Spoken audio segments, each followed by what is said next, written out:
Diyos ko, ano bang utak meron ka, Juston? Ang sabi ko, ilaga mo itong baboy. Bakit mo naman pinrito?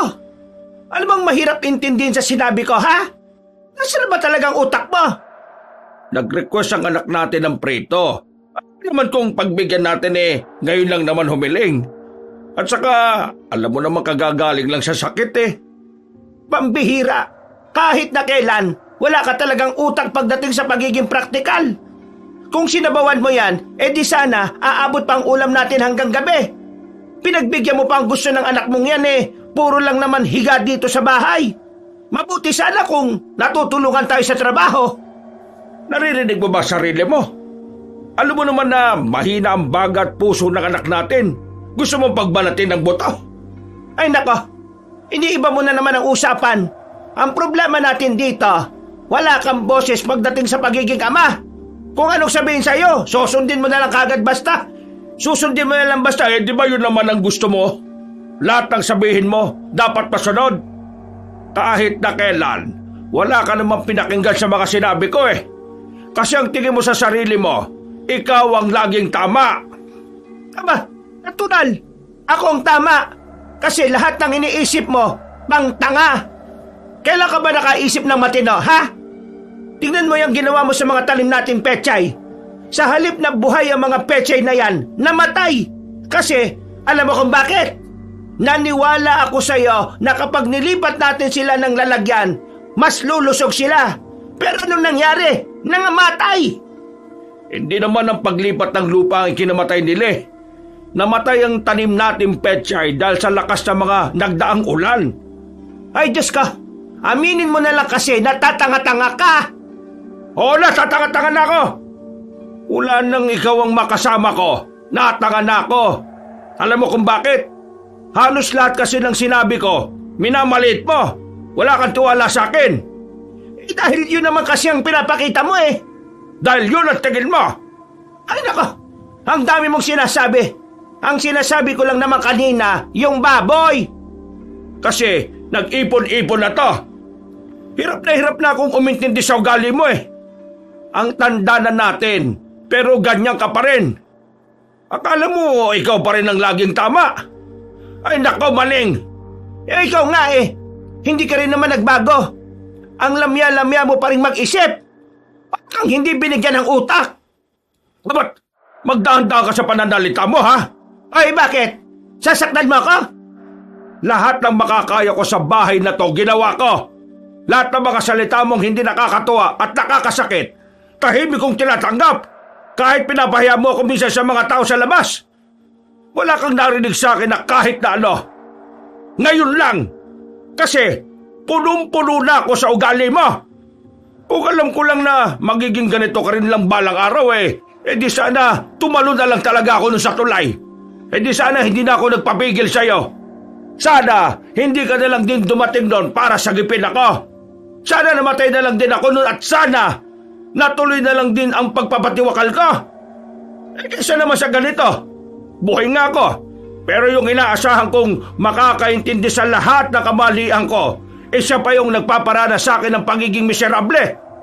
Hindi ko alam kung ano kasalanan ko sa iyo at bakit mo ako ginaganito. Pero etong tatandaan mo, maling kahit na kailan, ginagawa ko ang makakaya ko para mahalin ka kahit na basura lang naman ang tingin mo sa akin. Pambihirang boy, huwag ka nang magsalita. Wala nagsaysay ang usapan na to dahil hindi ka naman marunong makinig Tuluyan ang nagalit ang matandang lalaki na si Juston. Lumabas ito ng bahay at padabog na isinarado ang pinto. Lahat ng usapan na yon, narinig ng binatang si Erwin. Pero sanay naman na siya sa mga ganitong eksena. Halos araw-araw naman kasi ay narinig niyang nagtatalo ang dalawa. Naglakad si Erwin palapit sa lamesa. Umupo siya ng walang gana at saka uminom ng tubig. Siya naman ang pinag-initan ng kanyang ina. Ikaw naman kasi, bakit ka pa kasi nag-request ng prito? Pangsabaw natin yan. Tapos sasabihan mo na naman si Papa na hindi marunong magluto. Ano? Pinipilit mo si Papa na magluto ng sabaw kahit na alam mo naman palyado na ang panlasa niya. Para kapag hindi maganda ang lasa, meron ka na namang sisisihin. At may dahilan ka na naman para gisain si Papa. Alam mo matanong nga kita kaligayahan mo na ba talagang iparamdam kay Papa na tanga siya dahil sa mga sinasabi mo? Yun talagang tingin mo sa akin? Matapos ang lahat ng ginagawa ko sa bahay na ito? Ginagawa kong tanga ang tatay mo? Oo, yun talaga tingin ko sa inyo. Hindi dahil yun lang ang nakikita ko kundi dahil yun naman talaga. At alam mo naman yan sa sarili mo Ay nako, saka ka na magsalita ng kung ano-ano sa akin kapag nag-asawa ka na rin. Baka kapag nag-asawa ka sabihin mong tama ako. Ma, kapag ako nag-asawa, ang pipiliin kong babae ay yung hindi kagaya nyo.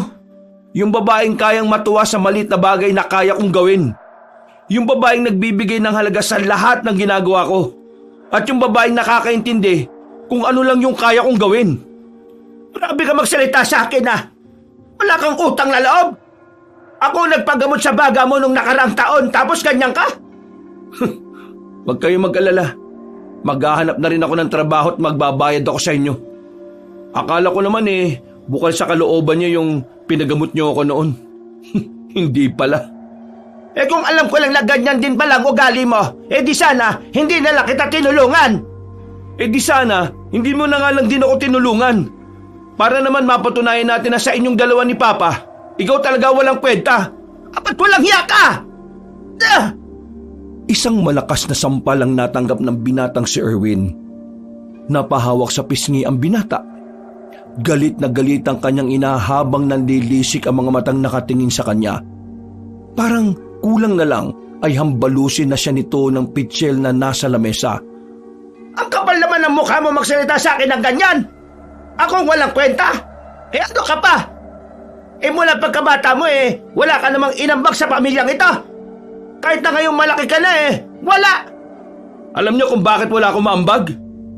Alam niyo kung bakit ang hina ng puso at baga ko? Kasalanan niyo rin naman Kasalanan ko pinagsasasabi mo? Kasalanan niyo.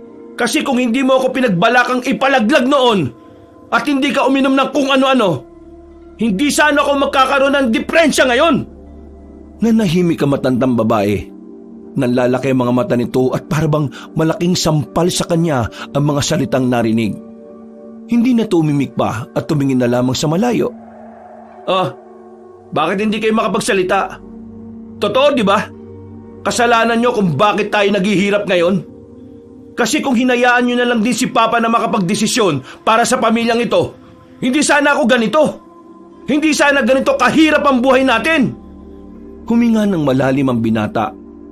Ayaw naman sana niyang makapagsalita ng masasakit na salita. Ang kaso nga lang, hindi na niya kaya pang ginaganon ni Aling Maning si Mang Juston.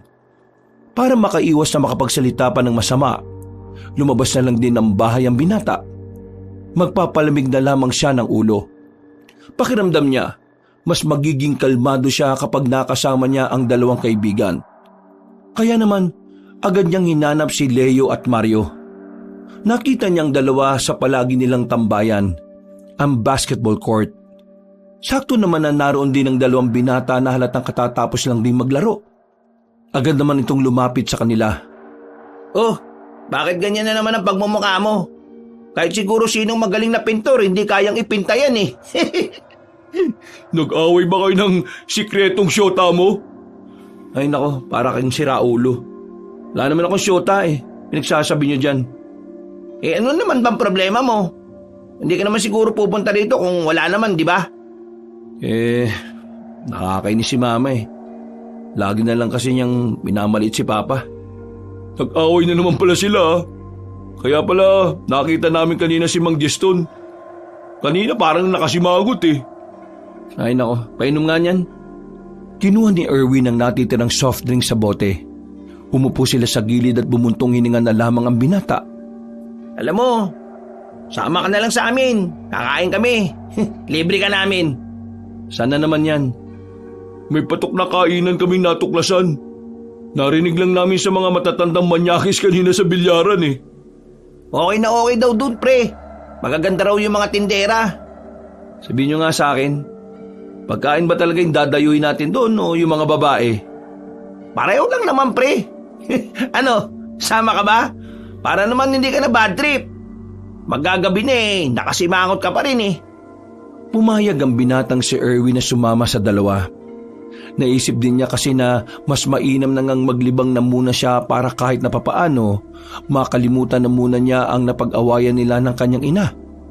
Dakong 3:00 na makarating sila sa sinasabing karinderya ni Mario at Leo. Kakaunti pa lang ang tao, pero halos lahat ng kumakain doon ay matatandang lalaki. Agad na sumilay ang ngiti sa mukha ni Mario at Leo. Nakatingin na mga yun sa 3 babaeng naghahain ng mga order. Uy, bunganga nyo. Baka mapasukan ng langaw yan. Totoo nga. Maganda nga yung 3 babae, mga pre. Dapat hindi ito malaman ng mga tambay sa atin. Baka maagawan pa tayo Agad-agad na lumapit ang 3 binata. Makapal ang mukha ni Leo at Mario kaya mabilis nilang nilapitan ng magandang babae. Magandang gabi sa inyo. Ano pong inyo? Kahit ano, basta luto po ninyo. Wala pong kahit na ano rito sa amin. Pero narito po mga pagpipilian nyo. Sinigang na lang na medyo maangangang sa amin. Ako nang bahala. Sige po, hintayin nyo na lang po ang order nyo at ihatid po namin sa inyo. Parang mga batang tuwang-tuwa ang 2 binata nang balikan na nila si Erwin. Hindi mawala-wala ang mga ngiti nila. Tinatanaw nila ang 3 babae na nasa loob ng kusina. Para kayong mga timang. Bakit? Hindi ka ba nagagandahan sa kanila? Oo na, maganda naman talaga Pero umayos naman kayo. Nagmumukha kayo manyakis Kagaya na ninyo yung matatanda sa bilyaran, no? Oo nga, Leo. Para tayong siraulo. Siguro, kalma lang tayo. Kapag naramdaman kasi nilang may gusto tayo sa kanila, baka lalo silang magpabebe. Anong pabebe? Magpabebe. Parang magpakipot. Basta. Ayaw ko nung nakausap natin. Parang mahinang umintindi.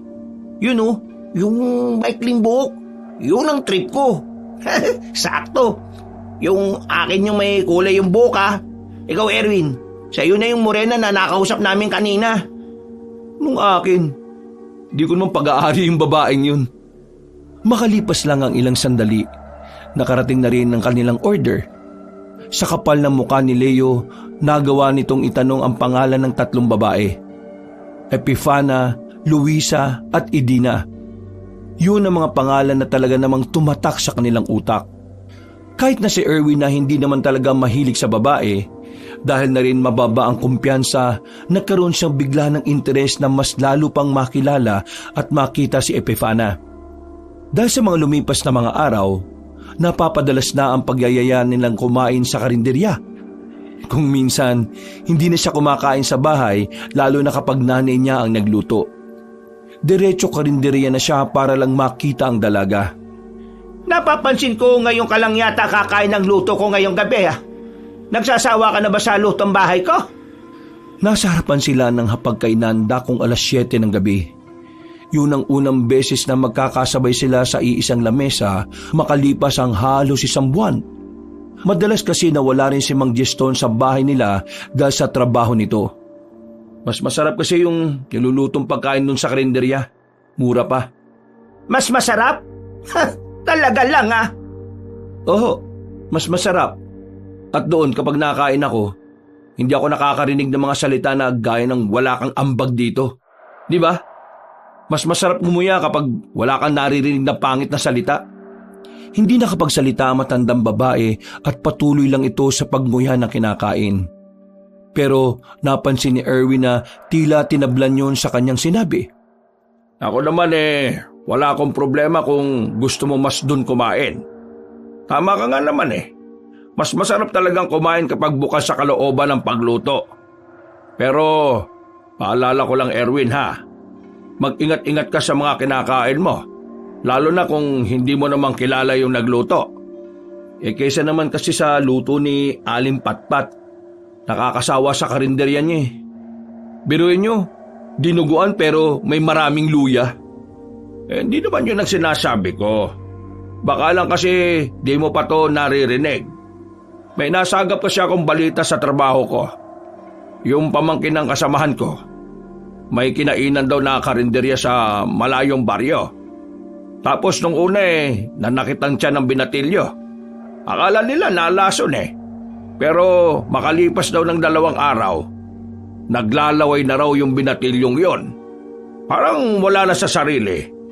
Parang hindi na alam yung ginagawa. Kaya yung pamilya niya, ginapos na siya. Kasi nangangagat na Oh? Nangangagat? Ano yun? May rabies yung kinain yung pagkain? Hindi. Alam mo kung anong sinabi sa amin na kasamahan ko? Ano po? Yung pamangkin nila, aswang na raw siguro. Ho? Aswang? Paano naman nangyari yun? Hindi ko alam kung tama ang pagkakaunawa ko Pero ang sabi pa, yung mga nasa karinderya daw, puro aswang. Meron silang hinahalo na likido sa pagkain na kapag nakain o nainom mo raw, unti-unting magbabago yung reaksyon ng katawan mo. Hanggang sa tuluyan ka na ngang maging aswang. Sus! Kwentong barbero! Ay nako, pumain ka na lang dyan kasi si Erwin ang kausap ko. Buti pa nga ako nag-aalala sa kapakanan ng anak natin ikaw, hindi. Masyado kang abala sa trabaho mo at sa mga gala-gala mo. Sa halip na kinukwentuhan mo ng mga bagay na hindi ka panipaniwala yung anak natin, abay turuan mo na lang yan kung paano magtrabaho. Ma, nagsisimula ka na naman Tahimik kami nag-uusap ni Papa dito Kung ayos lang, kumain na lang kayo. O sige pa. Tapos ano nangyari? Ay, hindi ko alam. Kinabukasan kasi nun di na pumasok yung kasabahan namin. Wala na kaming balita. Meron nga rin akong narinig na kwento dati dito sa atin. Totoo daw yung aswang noong araw. Paano kung buhay pa rin pala talaga sila tapos nagpaparami lang sila kaya sila tahimik? Abay malay natin. Hindi natin alam.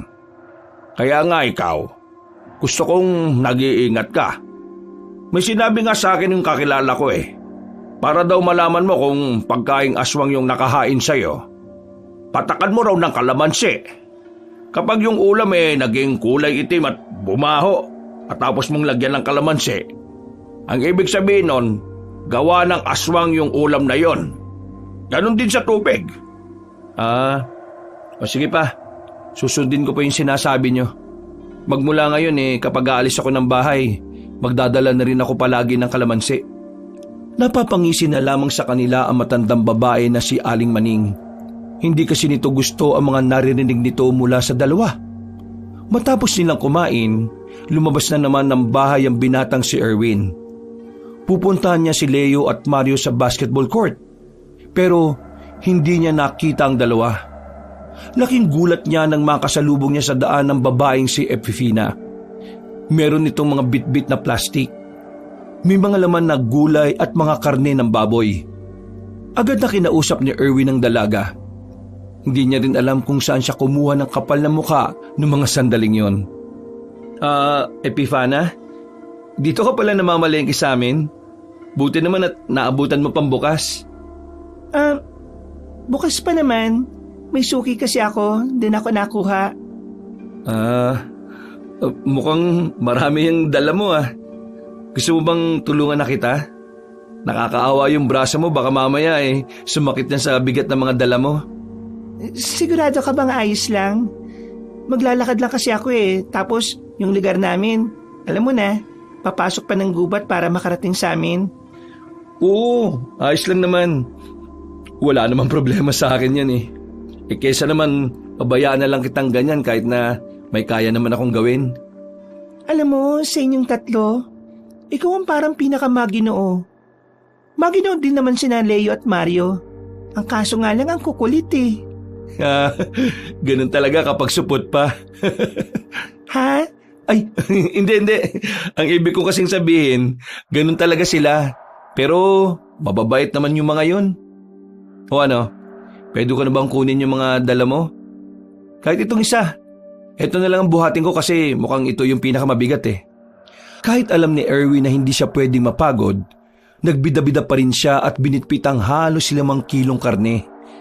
Bukod pa rito ay mga gulay na mabibigat din. Maraming salamat Ako na lang kasi talaga ang pwedeng bumili nito Si Luisa at Edina kasi, hindi ko sila pwedeng utusan. Mahiyain kasi yung mga yun. Mula nang tulungan ni Erwin si Epifana, mas lalong napalapit ang binata sa dalaga. Tuwing kasama niya ang dalaga, pakiramdam niya ay nakakalimutan niya ang lahat ng kanyang problema. Nawawala sa isipan niya ang lahat ng masasama at masasakit na salitang naririnig niya mula sa kanyang ina. Sa mga nakalipas na araw, aminado ang binata na nahuhulog na siya kay Epifana. Kahit na hindi pa naman niya ito lubusang kilala, hindi niya may tatanggi na hindi naman mahirap mahalin ang babae. Walang yarin to si Erwin Pumupunta ka pala sa kanila minsan nang hindi ka man lang nagyayaya.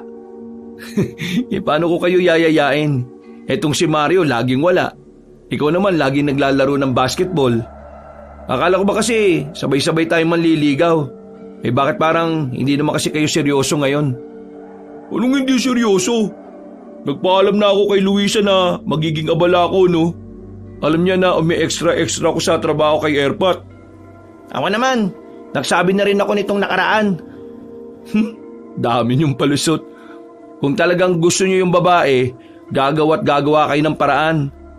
Akala ko ba ako ang torpe? Bakit ngayon parang umuurong na yata yung mga buntot niyo Sus, yabang ito Pupunta ako sa karinderyan nila mamaya. Magtatapat na ako ng nararamdaman ko kay Epifana. Tapos, manliligaw na rin ako sa kanya. Aba, tapang Wala namang mangyayari kung puro lang ako pahaging Baka mamaya maunahan pa ako. Kayo, wala ba kayong balak? Baka nakakalimutan yung bukod sa inyo may iba rin naporma kay Luisa at Edina. Huminga ng malalim ang dalawang binata. Tila naalarma ang mga yon sa kanyang sinabi. Kaya ilang oras lang ang nakalipas, sumama na si Leo at Mario sa kanya. Nagtungo sila sa karinderya nila Epifana. Naabutan nilang abala ang mga yon kaya naman lumapit na rin si Erwin sa mga babae. Mukhang ang dami nyo ng hugasan Mukhang makakatulong yata kami. Ayos lang ba talaga? Hindi man ba makakaabala sa inyo? Hindi naman. Sa katunayan, nagpunta talaga kami rito para tulungan kayo. Kasi alam naman namin na kapag araw ng Sabado o Linggo, marami talagang kumakain dito Ang bait mo naman. O sige, hayaan ko kayong tumulong. Ako na lang ang bahala sa pagkain nyo mamaya. Naku, kahit na wag na Hoy, Mario, Leo, tara, tulungan na natin sila. Kakamot-kamot sa ulo pang lumapit ang dalawa. Agad silang nagtungo sa likod ng karinderya na kung saan nakatambak na roon ang mga hugasin. Edina, kami na maghuhugas niyan. Samahan nyo na lang si Epifana sa labas sa pag-aasikaso. Ngumiti lang ang babaeng yon. Nakaramdam naman ng kilig ang lalaking si Leo, samantalang si Mario naman ay parang nahihiya pa rin makipag-usap kay Luisa. Sinimulan nila ang paghuhugas. Dahil hindi sanay si Leo at Mario sa paghuhugas sa mga pinggan, ang tagal nilang matapos. Inabot sila ng halos 1 oras. Mabuti naman ay kumonti na rin ang bahagya ang mga customer. Sa susunod kasi, matuto na kayong maghugas ng plato sa bahay nyo. Nakakaya kayo sa kanila Paano kapag napangasawa nyo na sila? Di wala rin pala kayong maiaambag sa gawaing bahay. Laki na pinagbago mo pre Parang nung nakaraan, lagi kang masungit at parang mahihain ka pa sa babae. Ngayon, ang kapal-kapal na ng mukha mo Ganun talaga kapag inspirado, pre.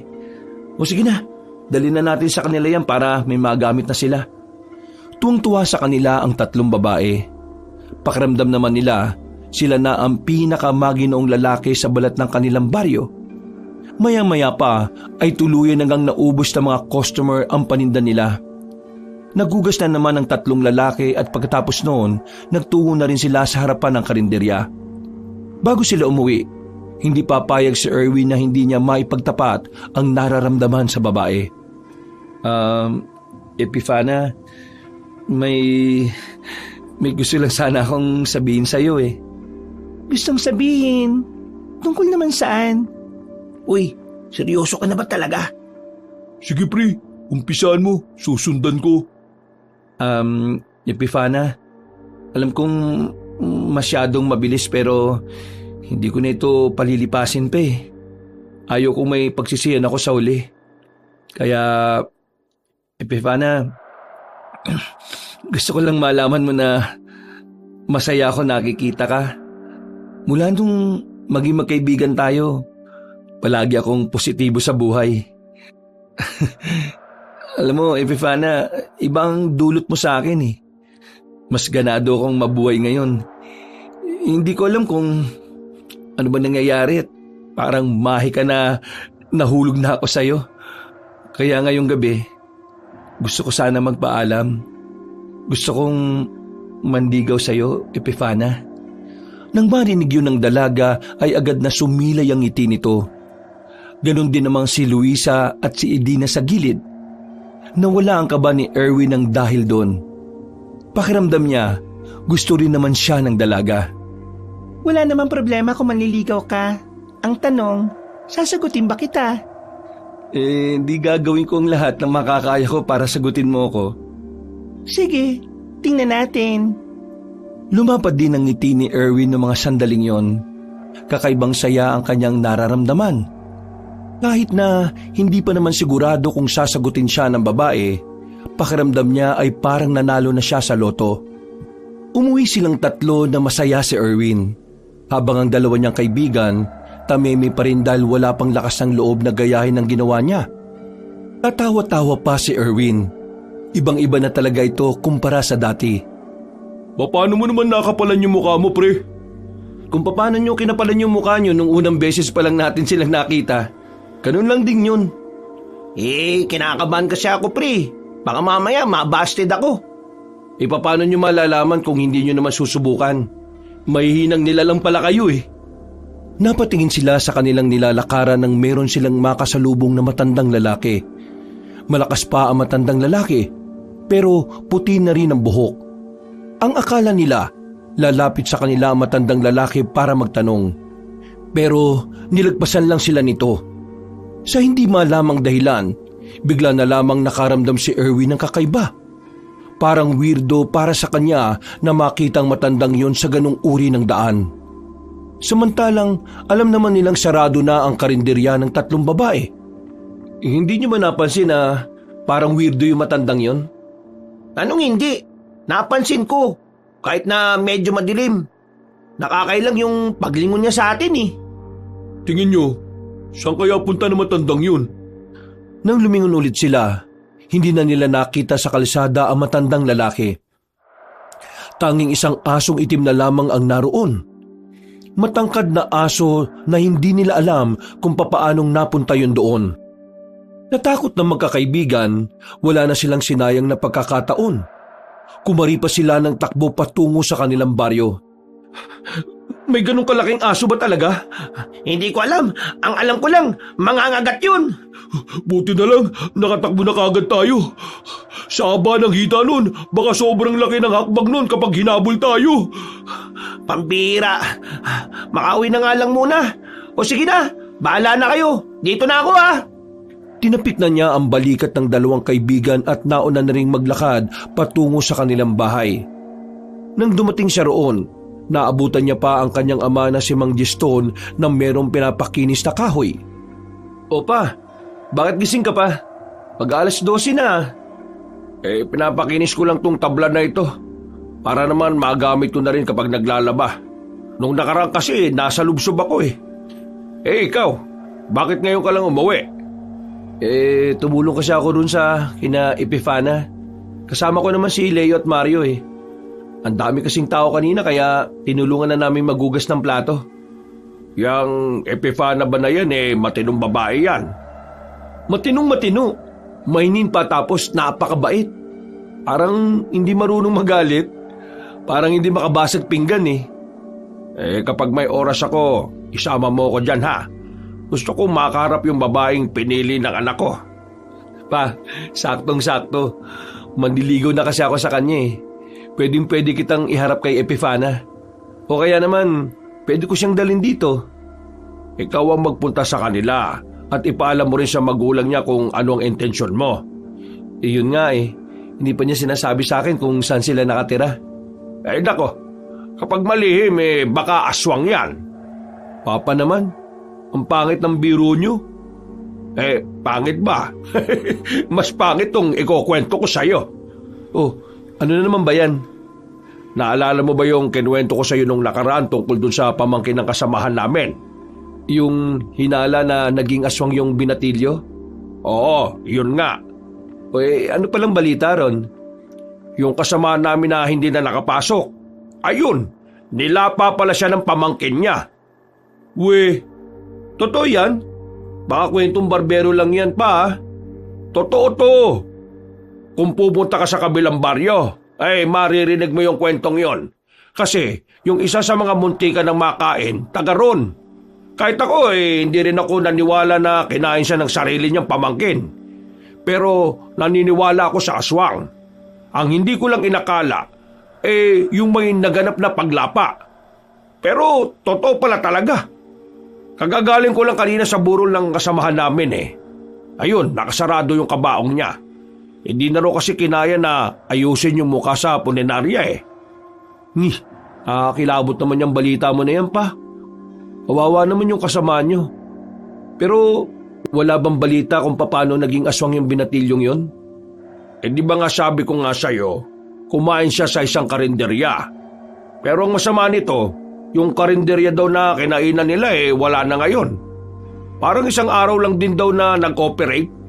At alam mo kung anong nakakapagtaka. Puro babae rin daw yung nagbukas ng karinderya na yon.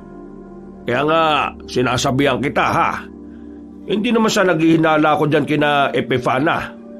Ang akin lang, kilalanin nyo. Kasi sa dami ng nangyayari ngayong kakaiba't kababalagan mahirap na talaga magtiwala.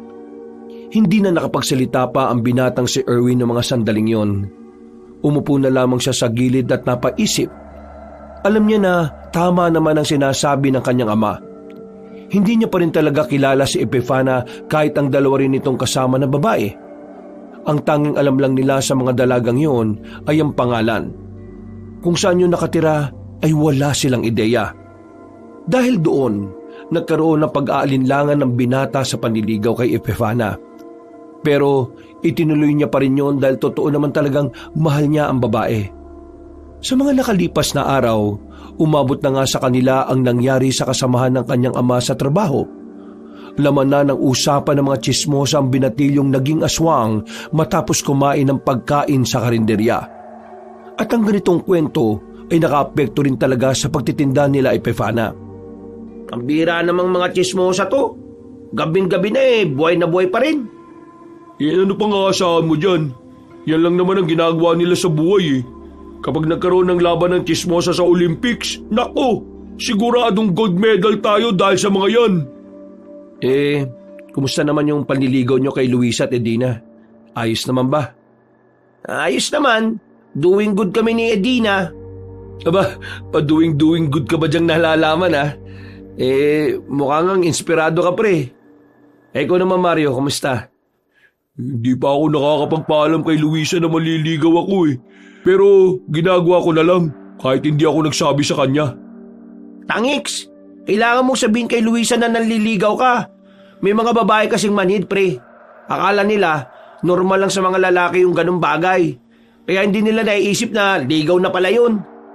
Tama si Leo. Dapat sabihin mo rin kay Luisa.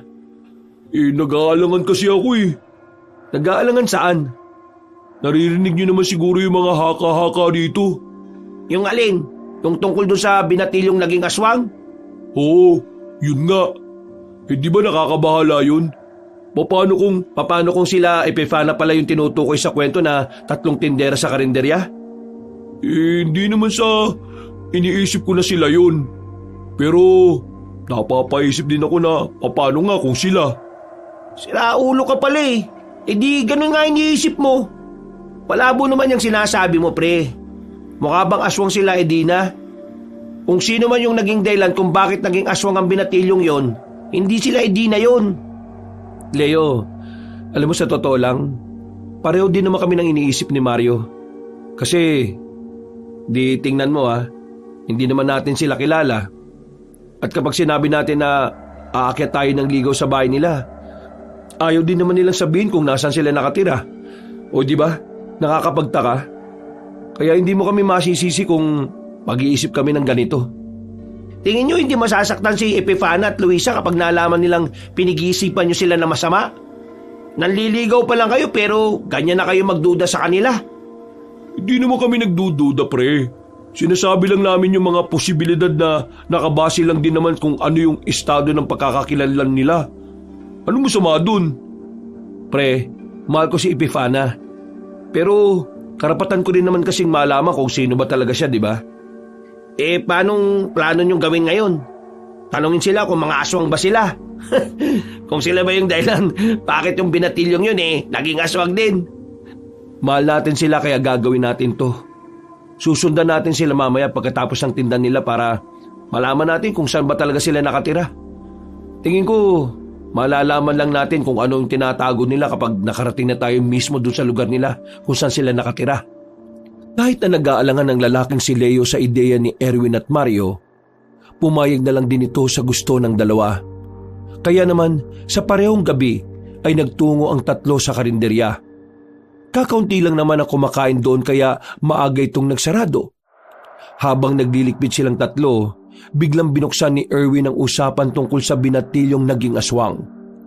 Nagkatinginan si Epifina at ang dalawa pa nitong kaibigan na si Luisa at Edina. Parang nagsisenyasan pa ang mga yon kung ano ang isasagot sa tanong ni Erwin. Nang maramdaman ni Erwin na tila hindi komportable ang mga babae sa ganong klase ng usapan, naisipan na lang ng binata na baguhin ang usapan. Kung hindi mo kayang sagutin, iba na lang ay tatanong ko. Oo. Naniniwala kami sa mga aswang. Maraming mga aswang sa dating pinanggalingan namin. Ha? Naniniwala kayo sa mga aswang? Tingin nyo may aswang ba rito sa atin? Hindi ko masabi. Wala naman kasi kaming alam sa mga aswang kahit na naniniwala kaming nabubuhay pa rin sila hanggang ngayon. Napapansin ko, nagiging interesado ka sa mga bagay na mahirap paniwalaan Oo Wala lang. Napag-usapan lang kasi namin kanina yung tungkol sa aswang. Di ba mga pre? Ha? Oo. Ganun na nga. Luisa, nililigawan na kita. Uy, putik naman. Ngayon mo pa talaga siningit yan Inoobserbahan nga natin sila. Ngayon lang malakas loob ko Luisa, nililigawan ka na pala ni Mario? Kitang-kita sa mukha ng dalagang si Luisa ang hiya. Namumula ang mga mata nito. At dahil sa usapang yon, tuluyan na ngang nabura ang tungkol sa aswang. Natuon na lamang ang paksa nila kay Mario at Luisa. Doon lamang umikot ang kanilang usapan hanggang sa magpaalam na nga ang tatlong babae na uuwi na. Sa puntong ito, isasagawa na nila ang kanilang plano. Kailangan nilang masundan ng tatlo para malaman nila kung ano nga ba ang tinatago ng mga ito. Nauna na silang umalis ng karinderya, pero tumigil sila ilang metro pa lang ang kanilang nalalakad. Muli silang bumalik sa karinderya para sundan sila Epifana. Nakita nilang naglalakad ang mga babaeng yon sa kalagitnaan ng kagubatan. Tanging malaking lampara lamang ang nagsisilbing ilaw ng mga yon. Hindi ba sila natatakot na maglakad sa gubat ng ganitong oras? Lalo na ngayon, ang daming kababalagan na kumakalat. Iba ka naman kasi di naman talaga sila naniniwala sa aswang. Sinabi na lang nila na oo para may mapag-usapan kanina. Tapos, siningitan mo ng Luisa, nililigawan kita. Galing mo rin tumiming no? Yung sabi nyo, sabihin ko na naniligaw ako Oo nga, pero hindi nung oras na yun. Alam mo namang inaalam natin kung anong meron sa kanila Uy, mamaya na nga kayo magtalo. Baka mawala sa paningin natin sila Epifana Ingay-ingay nyo pa baka marinig tayo. Pinagpatuloy nila ang kanilang pagsunod. Sa bilis maglakad ng tatlong babae, bigla itong nawala ng sumutang mga yun sa mga halamanan. Hinanap nila ang tatlong babae, pero wala na silang nakita. Saan naman kayo nagpunta yung tatlong yun? Narito lang sila duman, di ba? Oo nga. Paano mawawala sila rito ng ganong kabilis? Sinasabi ko naman kasi sa inyo Meron silang itinatago sa atin. Kakaiba talaga sila. Kung ano man yun, karapatan nating malaman yun. Kailangan natin matuklasan kung ano yung ginagawa nila. Kaya dapat... Ano yun? Ungol ng aso yun ah. Ungol ng aso? Pero bakit parang ang laki ng boses ng aso? Mukhang hindi lang basta aso yun mga pre. Paano hindi lang aso? Anong ibig mo sabihin? Naalala niyo yung malaking aso na nakita natin sa kalsada nung nakaraan? Tingin ko, ganong aso din yung umuungol na yon. Eh di ba sabi na matatanda sa atin, yung ganong aso, aswang daw? Ano nga tawag doon, pre? Asbo. Aswang na asbo. Eh kung aswang naman pala yung naririnig natin, ano ba ginagawa natin dito? Eh di umalis na tayo. Papaiwan ako. Kung totoong aswang tong naririnig natin, malamang sa malamang, nasa alanganin din sila Epifana. E paano kung sila Epifana yung aswang? Tapos sila pala yung umaalulong. Napatigil si Erwin sa sinabi ni Mario. Hindi niya kasi naisip ang bagay na yon. Kaya naman nagkaroon siya ng kaunting pag-aalinlangan. Kung sakali kasi ang tatlong babae ang aswang at nagpaiwan siya, wala nang paraan para makaligtas pa siya sa mga yon. Hindi maganda magpaiwan ka pre, kaya umalis na lang tayo. Lalo na sabi nyo, hindi nyo sigurado kung sila ba yung aswang o hindi. Basta ako, nakikisakay lang ako sa mga trip nyo ah. O sige na, tara na. Umalis na lang tayo. Sinimulan na nila ang paglalakad at hindi na nila hinanap pa si Epifina. Pero sa ginawa nilang yun, wala silang kamalay-malay na malalagay pala ang kanilang buhay sa panganib. Nagsiksika ng tatlo nang marinig nilang may gumagalaw sa likuran ng halaman. Kakatras nila, dumikit na sila sa malapad na katawan ng puno. Uy, ano yun? Baka naman dagang bukid lang. O kaya naman palakang bukid. Dagang bukid, palakang bukid. Eh ang lakas ng galaw ng halaman eh oh. Kalma lang, huwag kayo masyadong magpanik. Palakas ng palakas ang naririnig nilang kaluskos. Ganon din ang paggalaw ng halaman. Maya-maya pa, nakita nilang isang malaki at matangkad na asong lumabas mula roon. Parang may bumarang bato sa lalamunan nila dahil ilang segundo pa silang hindi nakapagsalita. Nang makita nilang umabante na ang kulay itim na aso, dito na sila natauhan. Kinuha ni Erwin ang sanga sa gilid at saka binato sa aso. Takbo! Uy, hintayin niyo ako! Bahala ka dyan, ang bagal mo! Hinahabol na tayo! Bilisan mo, Mario! Lintik ka talaga oh! Nang makalayo-layo na sila, inakala nilang hindi na sila nasundan ng malaking aso. Nagtago sila sa likuran ng malaking puno. Hingal na hingal ang tatlo at sandali pang sumilip si Erwin pero wala na siyang nakitang aso. Ano? Nasaan na? Mukhang tumigil na siguro siya sa paghabol. Pambirang buhay to oh. Buti naman wala na siya. Pero wag muna tayo maging kampante. Hindi tayo pwedeng lumabas kagad dito o kaya umalis. Baka mamaya makasalubong na naman natin siya. Ano gagawin natin dito? Hanggang umaga tayo rito? Yan kasi, sino ba kasi nakaisip na sundan sila Dini? Huwag na tayo magsisiyan. Makinig na lang kayo sa akin. Para din naman to sa kaligtasan natin Baka mamaya aswang talaga yung asong yun. Hindi malabong asbo nga yun. Nasa 5 minuto pa silang nagpahinga sa likod ng puno nang makahugot na sila ng lakas ng loob. Agad-agad na rin silang lumabas. Pero kakaunting lakad pa lang, hindi nila inaasahan ang nangyari. Napatigil na naman sila nang marinig ang mga alulong ng aso. Hindi na isa, kundi marami na ang mga asong nakapalibot sa kinaroroonan nila. Tatangkain pa sana nilang makaalis pero wala na silang magawa nang lumabas na ang mga yon sa pinagtataguan. Nakapaikot ang mga aswang na asbo. Wala silang espasyo para makatakbo para makatakas. Naku po, Hello San Pedro na talaga bagsak natin ito. Ito na nga ba tinatawag nilang halik ng kamatayan? Hoy, kayo mga aso kayo! Bumalik na kayo sa mga amo ninyo! Wala kaming dalang buto rito, no? Baliw ka ba? Tingin mo makikinig sa iyo mga yan? Hindi naman totoo mga aso yan Ikaw na nagsabi, kaya hindi papatol sa buto yun. Ang KJ mo naman, sinusubukan ko lang naman silang libangin Libangin? Ano to? Talk show? Teka lang mga aso, huwag mo na kayo lalapit. Wala naman kami ginagawa masama sa inyo Sinusundan lang namin yung 3 babae kanina. Kilala niyo ba sila? O baka kayo yun? Ikaw aso ka? Ikaw ba si Epifana? O baka ikaw si Luisa? Pwede rin namang si Edina to. Uy! Diyan lang kayo! Agad na kinuha ni Erwin ang sanga na nasa gilid. Pilit nitong binubugaw ang matatangkad na aso. Noong mga oras na yon, mas lalo nang kinakabahan si Erwin dahil parang hindi man lang natatakot sa kanila ang mga aso. Mga pre, kapag lumapit sila, umanap kayo ng madadaanan ha. Mauna na kayo. Sira ulo, nagbibida-bida ka na naman eh. Lahat tayo mamamatay. Uy, ayoko pa mamatay no. Bahala kayo dyan. Unti-unti nang lumalapit ang mga aso. Maya-maya pa, inilabas na rin ng mga yon ang mahahaba nitong pangil. Akmang lulundagan na sila ng mga aswang nang biglang may dumating. Nagpulasan ng mga aso. Natataranta ang mga yon nang pinagtatataga ang mga yon ng tatlong babae na bigla namang lumitaw mula sa dilim. Nanlalaki mga mata ng tatlong binata nang makilala ang mga babae. Hindi sila makapaniwala. Nakonsensya sila dahil sa iniisip nilang sila Epifana ang mga aswang. Epifana? Edina, Anong ibig sabihin nito, Luisa?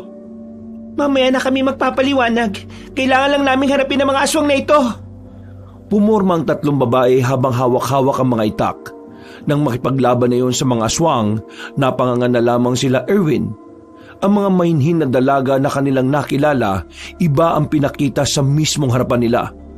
Malalakas, mabibilis at matatapang.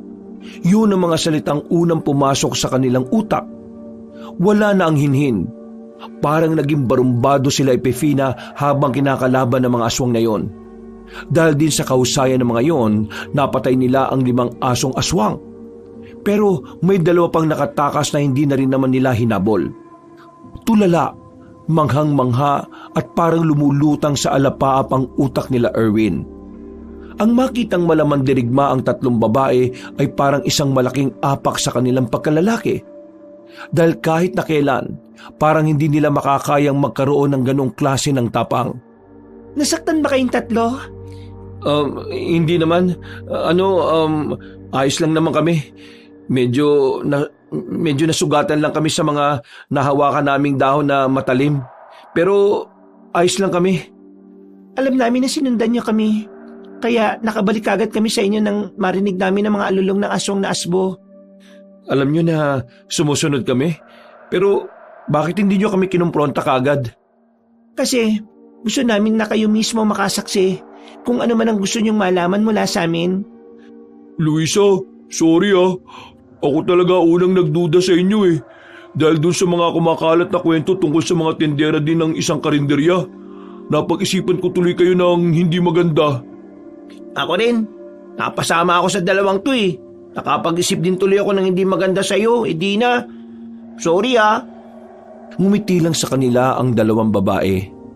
Habang si Erwin naman, hindi niya kayang makatingin sa mata ng dalagang si Epifina. Nakayuko lang siya. Huwag kayong mag-alala.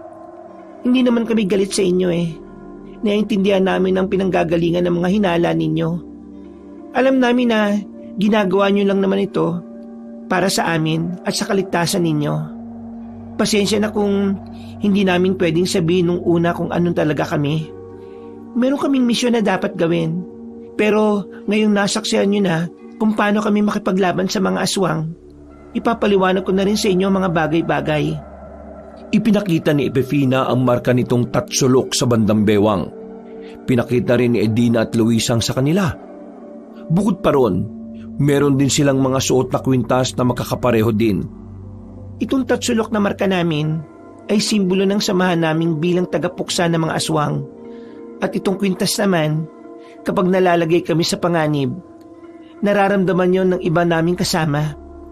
Darating sila para tulungan kami kapag sobrang alanganin na ang sitwasyon. Pero, yung pagtitinda ba ng mga pagkain gawain nyo talaga? O ginagawa nyo lang yun para sa misyon ninyo? Ang pagtatayo ng karinderya ay parte ng mga plano namin. Meron kaming inilalagay sa mga ulam na tinda namin, na kung saan nakakapang-akit yun ng mga aswang. Mabango yun para sa aswang. Kumbaga, ang karinderya ay instrumento namin para kusa silang lumapit at mas madali namin silang mapuksa. Pero Nitong mga nakaraang araw, walang aswang na kumakagat sa bitag namin. Kundi dahil sa inyo, hindi pa namin makakaharap ang mga aswang na ito. Siguro, alam na ng pinuno nila ang balak namin na ito. Sandali lang. Di ba ang sabi mo kanina, may nilalagay ka sa mga ulam na niluluto ninyo? Paano naman yung kumain din kami? Ano mangyayari sa amin? Kapag aswang ang nakakain nun, lalabas ang mga palatandaan nila sa katawan ng pagiging aswang. Pero kapag tao naman ang nakakain nun, makakaroon kayo ng pansamantalang pangontra sa mga aswang. Hindi nila kayo lalapitan. Kaya siguro nilapitan tayo ng aswang ngayon kasi wala tayong pangontra. Kasi ilang araw na tayong hindi kumakain ng luto nila eh. O nga no, puro na lang kasi tayo landi Epifana, sabihin mo nga sa amin, ano ba talaga kayo? Sino ba talaga kayo? Bakit niyo kinakalaban ng mga aswang?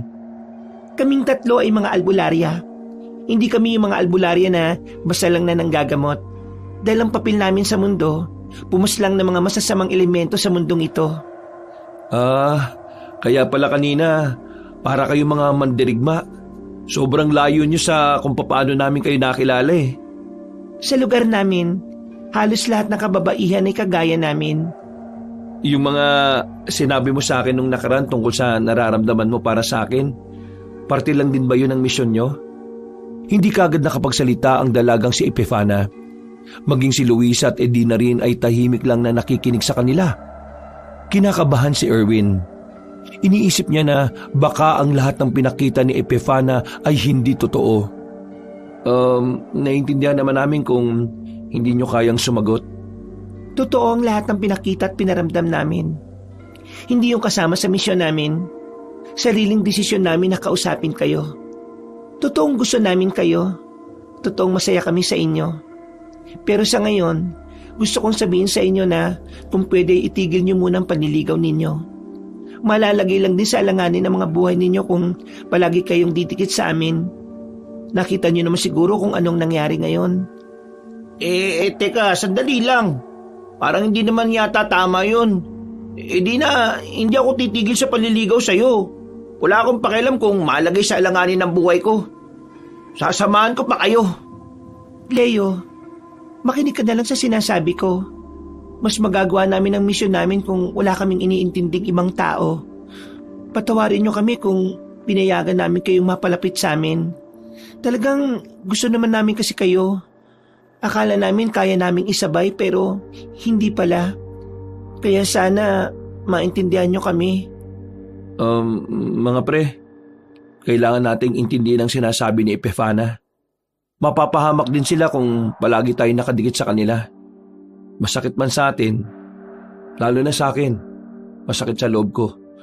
Pero kailangan nating sundin yung gusto nila. Napakamot na lamang ang binatang si Leo at si Mario naman ay nanahimik na lang din. Hinawakan ni Erwin ang kamay ng dalagang si Epifana. Hinalikan niya yon at saka nagsalita na mararamdaman ang kaligayahan sa tinig nito. Basta, ipangako niyo sa amin na magiging maayos at ligtas kayo ha. Maghihintay kami hanggang sa matapos na ninyo ang misyon ninyo. Maraming salamat sa pangunawa. Sa ngayon, kailangan na muna naming umalis. Sa bandang ito kayo dumaan. Maraming taniman ng bawang dyan kaya malabong may makasalubong kayong asbo dyan. Mag-iingat kayo ha. Oo, mag-iingat din kayo, Epifana. Matapos makipagyakapan ni Mario at Leo kay Luisa at Edina, umalis na rin sila noong mga sandaling yon. Ligtas din naman silang nakabalik sa kanilang baryo. Bagsak ang kanilang balikat habang naglalakad. Kahit na pumayag silang itigil ang panliligaw, hindi pa rin nila maiwasan na hindi manghinayang. Dapat kasi sumama na lang tayo sa misyon nila eh. Paano kung namatay sila tapos di na natin sila nakita? Kulit mo naman pre. Magiging pabigat nga lang daw tayo sa kanila. Kita mo naman kanina, di ba? Tayo pa iniligtas nila. Leo, wala tayong magagawa. Kailangan na lang natin silang ipagdasal. Kung talagang mahal natin sila, huwag natin silang ipahamak. Ano gagawin natin ngayon? Paghihintay lang tayo. Wala man lang tayong gagawin para makatulong. Sige nga, Anong may tutulong natin? Alam mo, kung ikaw gustong-gusto mong sumabak sa patayan laban sa mga aswang, kami hindi, no? Alam mo kung bakit? May mga pamilya pa kaming naghihintay sa amin, ikaw wala na. Ano sinasabi mo? Diyos ko naman talaga, oh. Itigil nyo na nga yung pagtatalo nyo na yan. Gusto kong samahan si Edina eh. Hindi dahil alam kong wala nang naghihintay sa pagbabalik ko ah. Gusto ko siyang samahan kasi pakiramdam ko, siya na lang ang pamilya ko eh. Tapos ganyan pala ang sasabihin mo sa akin. Ano tingin mo sa amin? Hindi pamilya? Pamilya pala tong ganito? Yung ipapamukha mo na wala akong pamilya? Ang gulo nyo ah. Bahala na nga kayo. Naglakad na lamang palayo ang binatang si Leo. Napapailing na lamang silang dalawa. Naghiwalay na rin ang kanilang landas at nagtungo na rin lang si Erwin sa bahay nila. Inabutan niyang nagsasagutan na naman ang mga magulang niya. Umupo siya sa gilid, pero parang hindi siya nakikita ng mga yon. Papasok na lang sana siya sa kwarto niya nang mabanggit na naman ni Aling Maning ang kanyang pangalan. Kaya ganyan kahina si Erwin eh. Malagi mo na lang pinagbibigyan. Tingnan mo, pinababaya mo na lang na tumulong doon sa mga dalagang yon ng libre. Kaya naman pala magtrabaho. Bakit hindi siya mag-apply sa iba na may bayad? Bakit ka ba nakikialam sa anak mo? Wala ka namang matinong inambag sa buhay niya kundi sermonan siya. Isa pa, hindi ka naman niya hinihinga ng pera. Bakit hindi mo nalang hayaan na maging masaya ang anak natin? Magtatrabaho naman niya kapag kaya na niya eh. Ang sabihin mo, nagmana sa iyo na kahinaan ng anak mo, kaya ganyan. Ang dami mo pang sinasabi. Hindi na nakatiis si Erwin. Nakisabat na rin siya sa usapan na yon. Lumapit siya at huminga na muna na malalim. Kinakalma niya ang sarili para kahit na papano, hindi na lumaki pa ang pagtatalo. Ma, bigyan niyo lang ako ng oras. Maghanap rin ako ng trabaho. Pansin ko, hindi na ako ganong naghahabol ng hininga. Parang lumakas na rin ang katawan ko, hindi gaya ng dati. Kaya kaunting oras lang ang kailangan ko. Papakiramdaman ko lang ang sarili ko. O di ba? Yun naman pala eh. Ikaw naman kasi maling atat-natat ka eh. Hindi ka na nga nagastos dito sa bahay. Ako na nga lahat, nagre-reklamo ka pa. Wala namang hinihingi sa iyo eh. Ang mabuti pa, ituon mo na lang ang atensyon mo sa pagsusugal mo. Habang kami na ang bahala rito sa bahay. Hindi naman pera ang problema ko rito eh. Ang akin lang, maging maayos naman itong anak mo. Narinig kitang kausap ang kaibigan mo. Sinabi mong wala kang mahingi sa anak natin kasi walang trabaho. Ikaw, napakasinungaling mo talaga. Pa, ma, tama na tong pagtatalo na to. Meron akong iniisip na ibang bagay. Wala akong lakas para makipagtalo ngayon. Kumain na kayo. Wala akong gana. Oh, tinan mo lang yari. Ikaw kasi maling eh. Pumasok na lang ang binata sa kanyang maliit na silid. Napapailing na lamang siya nang mahiga na rin sa kanyang papag. Ilang araw pa ang lumipas. Hindi na nagbukas ang karinderya nila Epifana at ang huling operasyon ng karinderya ay yung huli rin nilang pagkikita. Sa loob ng halos 3 linggo, nawalan na sila ng balita sa 3. Ilang beses silang bumalik sa karinderya, pero wala na talaga silang nasilayan. Sinubukan na rin nilang maglibot-libot sa mga kalapit nilang lugar. Wala rin silang napala. Habang nakatambay sila sa gilid ng basketball court, hindi matahimik ang kalooban ni Leo. Naghihimutok ang kalooban nito dahil ilang araw na niyang hindi nakakausap si Edina. Sana kasi di na lang ako nakinig sa inyo eh. Sana kasama ko pa ngayon si Edina. Magkasama sana kami lumalaban. Kung hindi ka nakinig sa amin, di sana wala ka na ngayon. Kasi ano ba magagawa mo ron? Wala ka namang alam. Ayaw kong aralin kung ano yung ginagawa nila. Hindi nyo lang ako pinayagan eh. Huwag kayong mawalan ng pag-asa. Nararamdaman ko na nasa mabuti pa silang kalagayan. Kailangan lang natin magtiwala sa Panginoon. Ayan ka na naman, Erwin eh. Nananahimik si Lord tapos sa kanya na naman natin iaasa ang lahat. Kung hanapin na lang kaya natin sila. Ilang beses na ba natin silang hinanap? Pero wala naman tayong napala. Ang ibig kong sabihin, araw-arawin na natin yung paghahanap. Nagkatinginan ng 3 binata. Sa puntong ito, Dahil pare-pareho na silang nag-aalala para sa 3 babae, nagkasundo na sila. Kaya pagsapit ng kinagabihan, kanya-kanya silang labas ng kanilang bahay.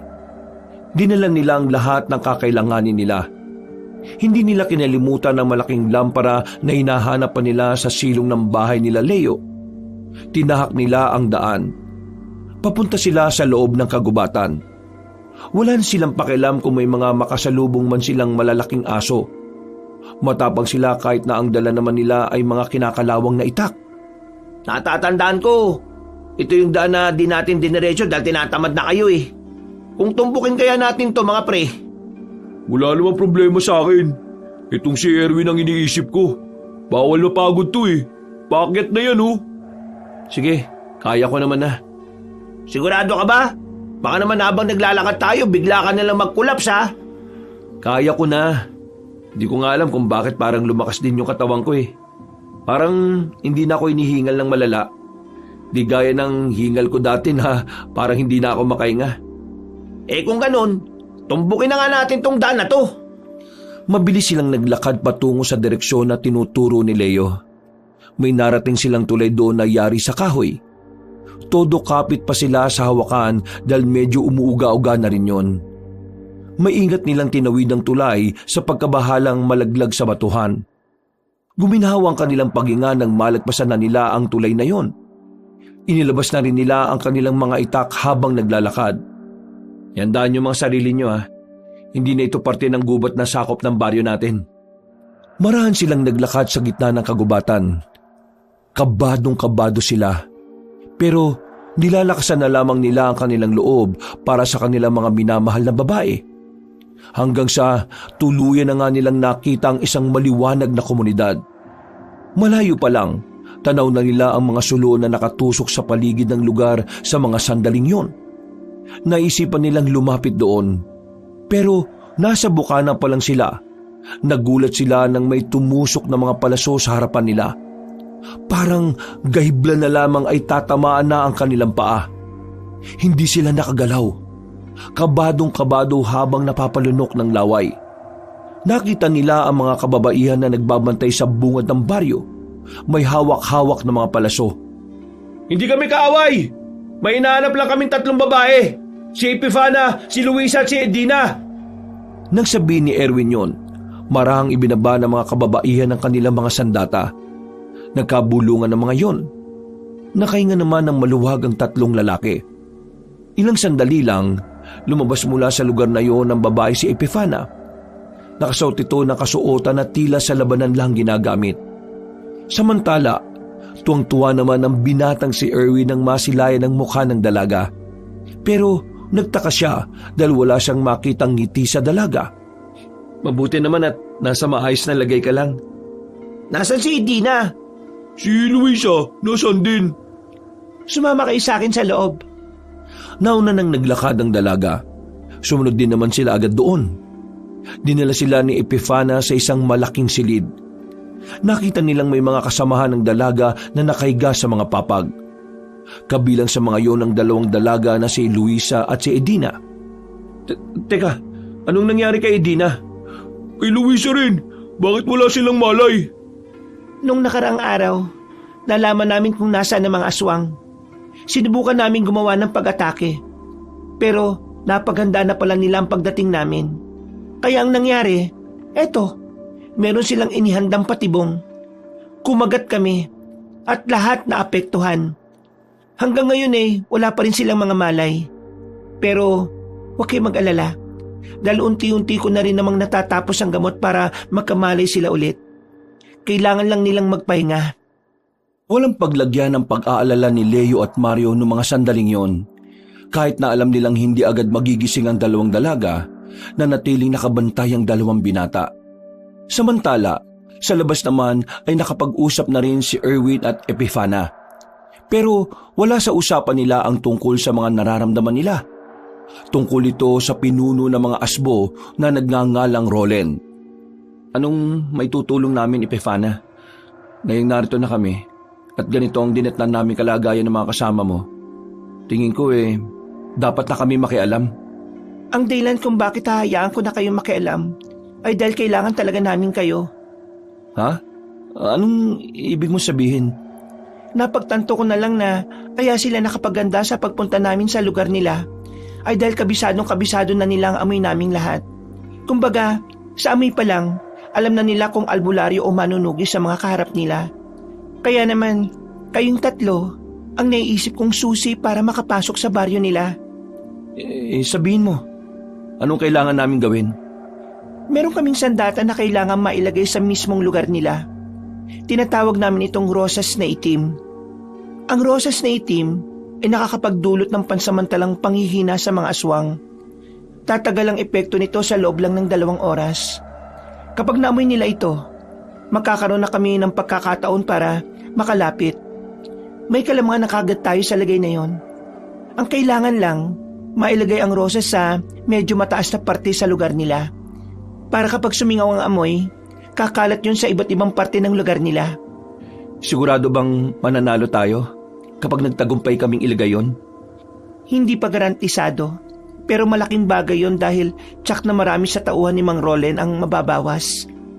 Hindi tumatalab to dun sa pinuno nila? Hindi. Kakaibang level ang pagiging asbo niya. Hindi siya gaya ng mga pangkaraniwan na kalaban namin noon. Oh, sige. Gagawin namin yan. Kakausapin ko si Leo at Mario tungkol dito. Maraming salamat. Walang anuman. Basta para sa'yo, handa kong isugal ang buhay namin. Magaan na natapos ang usapang yon at binalikan na lamang nila ang kanilang mga kasama sa loob.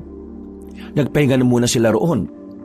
Kinabukasan ng gabi, nagkaroon na nga ng malay si Edina at Luisa. Pero ilang minuto lang ay nawala na naman ng malay. Ayon sa dalagang si Epifina, meron silang kailangang halamang gamot na makakatulong para mas madaling mabawi ng 2 babae ang kanilang lakas. Ganon din ang iba pa nilang mga kasama. Kaming 2 na lang ni Epifana ang kukuha ng halamang gamot na yon.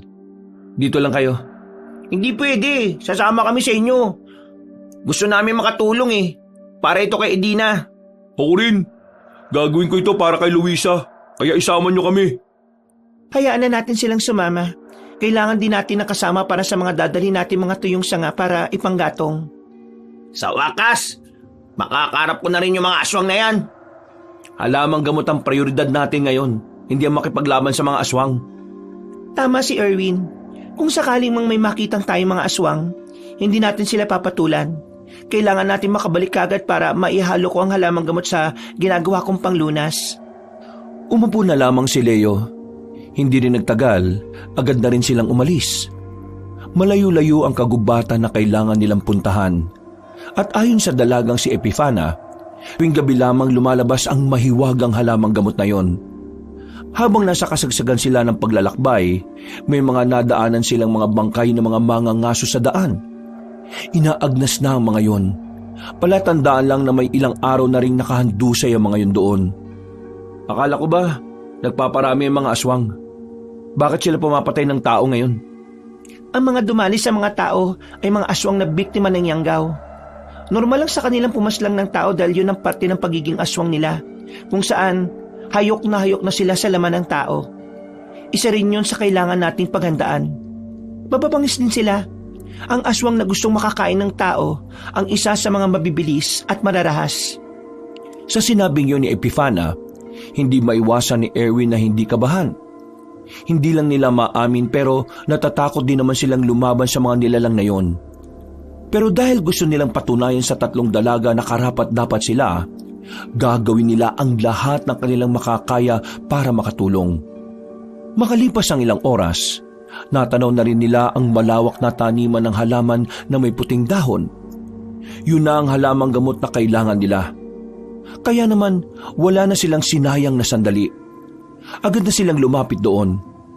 Sapat na ito mga nakuha natin.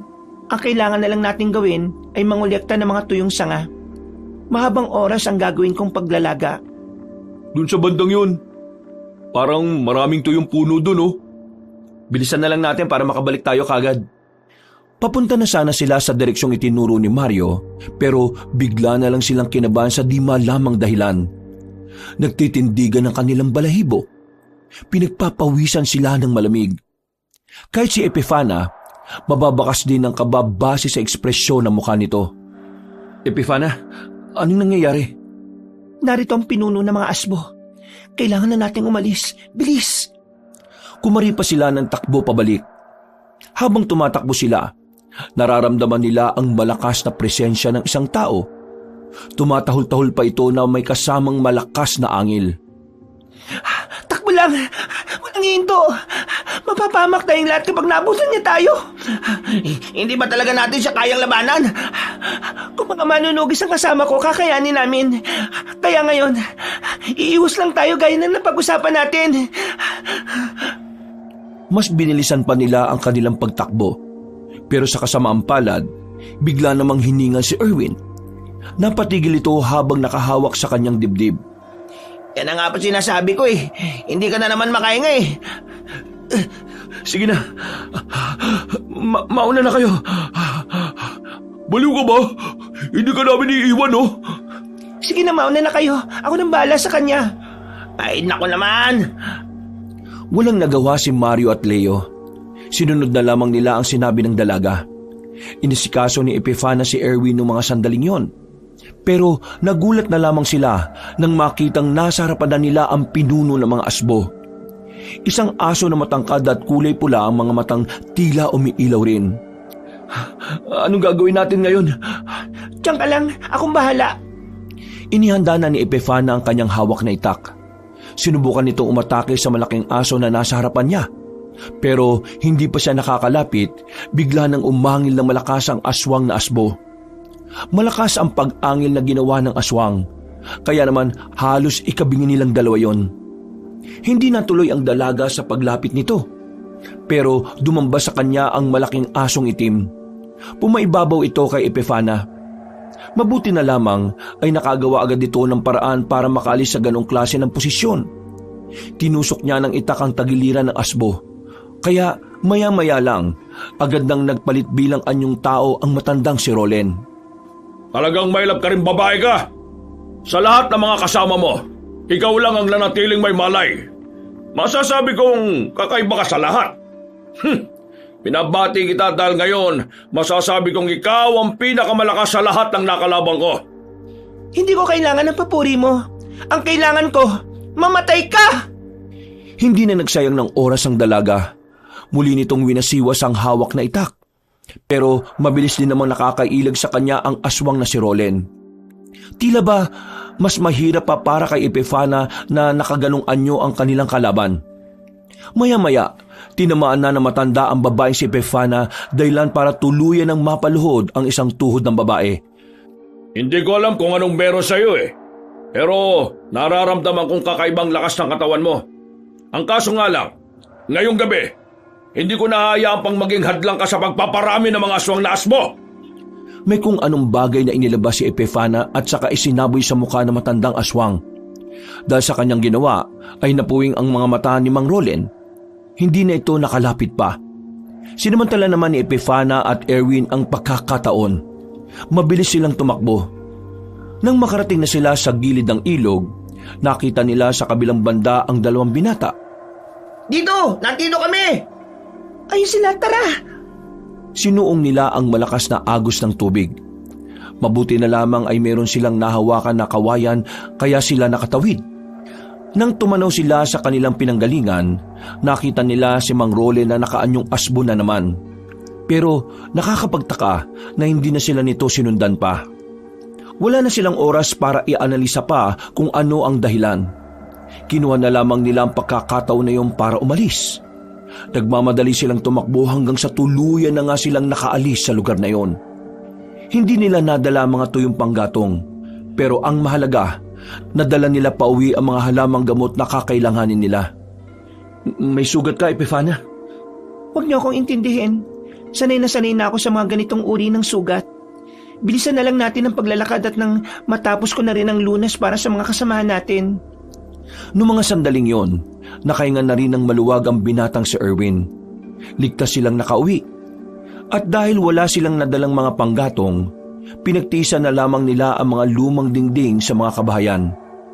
Habang abala ang dalaga, sinamantala na ng 3 binatang pagkakataon para makapagpahinga. Akala ko kanina, Hindi na talaga kayo makakasunod sa amin eh. Akala ko nga rin kanina mamamatay na kami. Buti na lang talaga, matalino si Epifana. Sana naman maging maayos na rin ang kalagayan ni Luisa. Isang malalim na buntong hininga na lamang ang nagawa ng lalaking si Erwin. Kinaumagahan, nagising na rin si Edina at Luisa. Tuwang-tuwa ang dalawang binata dahil doon. Samantalang si Erwin, pansamantala na muna siyang nagpaalam. Kailangan niya muna kasing ipaalam sa kanyang ama ang nangyayari sa buhay niya. Nagpatid siya sa ilang kasamahan ni Epifana sa takot na baka makasalubong niya sa daan si Mang Rolen. Nang makarating siya sa baryo nila, nakita niya ang kanyang ina na nakikipagtsismisan. Narinig niyang siya na naman ang pinag-uusapan ng mga yon. Wala na siyang dapat pakialam at hahayaan na lang sana yon. Pero hindi na naman niya nagustuhan ang sinabi ng kanyang ina. Ay nako, bakit naman mag-aanak ang kaisa-isa kong anak? Sarili niya nga hindi kayang buhayin. Kita niyo naman sa akin pa rin numaasa. Ang laki-laki na. Ma, kailangan mo ba talagang sabihin pa yan sa kanila? Nagulat ang matandang babae nang marinig ang tinig ng anak.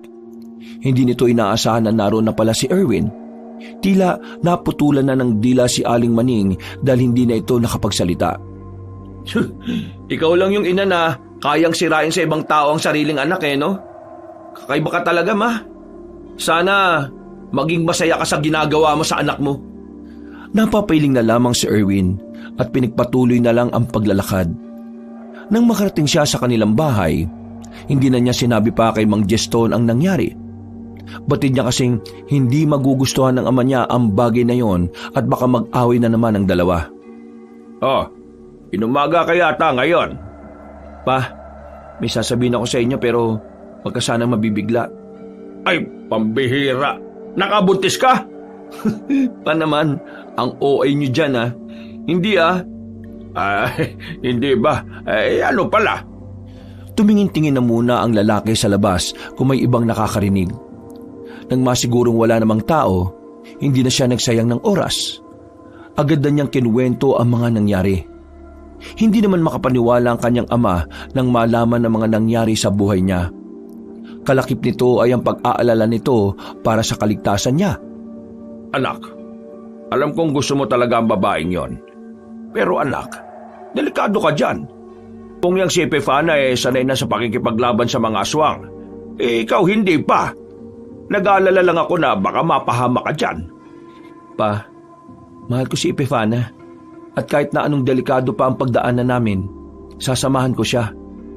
Yun ang paraan ko para iparamdam sa kanya na handa ko siyang samahan sa kahit na anong sitwasyon. Pero kasi, pa, kaya ko naman ang sarili ko Minsanan na lang akong hingalin at tingin ko, magiging maayos naman ako. Kung yan ang gusto mo, di bahala ka. Basta, ipapangako mo sa akin na makakabalik ka rito ng buhay, ha? Alam mo naman na parang ikaw na lang ang meron ako, hindi ba? Kapag nawala ka, parang mag-isa na lang din ako. Kung sana, ayos sa atin ang mama mo Pero wala Wala rin naman akong aasahan na pagmamahal sa kanya. Huwag ka mag-alala pa. Babalik naman ako ng buhay Pangako yan. Meron ba ako may tutulong dyan, anak? Di ba nasabi mo na yung mga aswang na yun nandudukot sila ng mga taong ginagawa rin nilang aswang. Ang magagawa mo na lang para sa akin pa ay yung ingatan niyo ang sarili ninyo. Kapag may nakita kayong kahina-hinalang tao, hindi kaya malaking aswang, umiwas na kagad kayo. Hindi kaya malaking aso, umiwas na kagad kayo. Tumangot-tango na lamang ang matandang si Jeston. Pumasok na lang si Erwin sa sariling silid. Balak niya na lang sanang mahiga pero hindi na niya namalaya na nakatulog na pala siya. Paggising niya, gabi na pala. 11:00 na. Agad siyang napabangon nang maalala sina Epifana na maaaring hinihintay na rin siya. Gagi, napahaba pala yung tulog ko. Nang lumabas siya at nagtungo sa sala, naabutan niya si Mang Jeston na may hawak na kutsilyo. Ang kanyang ina naman nakasiksik sa gilid na takot na takot. Pa, anong nangyayari? Shh! Huwag ka maingay. Bakit nga? Kanina pa umaali-aligid sa labas. 2 lalaki. Hinahanap ka nila. Tingin ko, aswang mga yon. Ano ba kasi ang ginawa mo, Erwin? At bakit may mga galit sa yung aswang, ha? Ipapahamak mo pa kami. Manahimik ka na nga lang dyan. At wala ka namang magagawa rito. Naninisi ka pa eh. Ikaw kasi kanina, sinabi mo bang dito nakatira ang anak natin? Malay ko ba kung sino mga yon? Sinabi ko lang naman na natutulog. At saka, ano bang alam ko na ito palang anak natin may atraso sa mga aswang? Pa, sigurado ba kayo mga aswang ang nasa labas?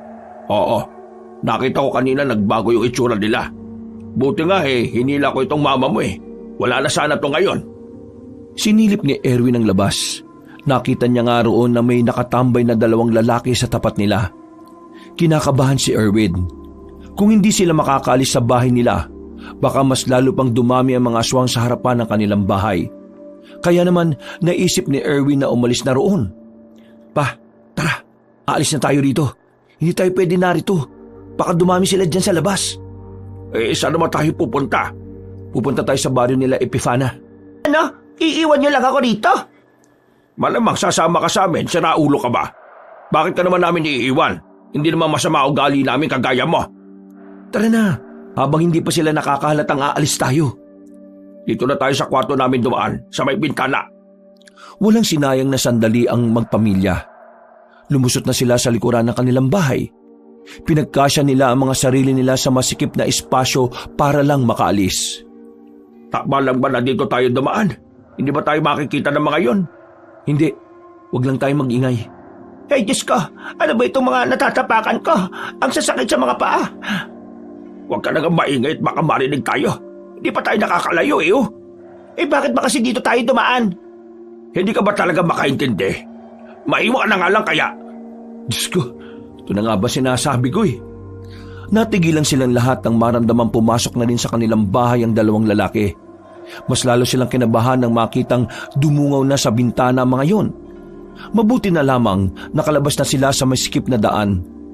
Wala silang sinayang na pagkakataon. Habang hindi pa sila nakikita ng mga yon, ay tumakbo na sila paalis. Nakarating sila sa kalsada. Pansamantala na muna silang nagtago sa likuran ng truck habang naghihintay ng daraang sasakyan. Tingnan mo na ginawa mo. Munti ka pa tayo makita. Nang dahil sa'yo, mapapahamak pa tayo eh. Ay nako, kahit na kailan talaga. Wala ka nang ginawang maganda para sa amin. Kanina pa kasi ako nagtatanong bakit hinahabol ng mga aswang ang anak natin na to? Bakit? Kasi kasama ako sa mga nakalaban nila. Baka gusto nila akong kunin. Siguro gagawin nila akong aswang. O kaya papatay nila ako. Pwede rin namang gawing bihag para mas madali nilang mapasuko yung mga kasama ko. O ano, ayos na bang sinabi ko, ma? O kailangan pa bang dagdagan para kahit papano makaramdam ka ng pag-aalala?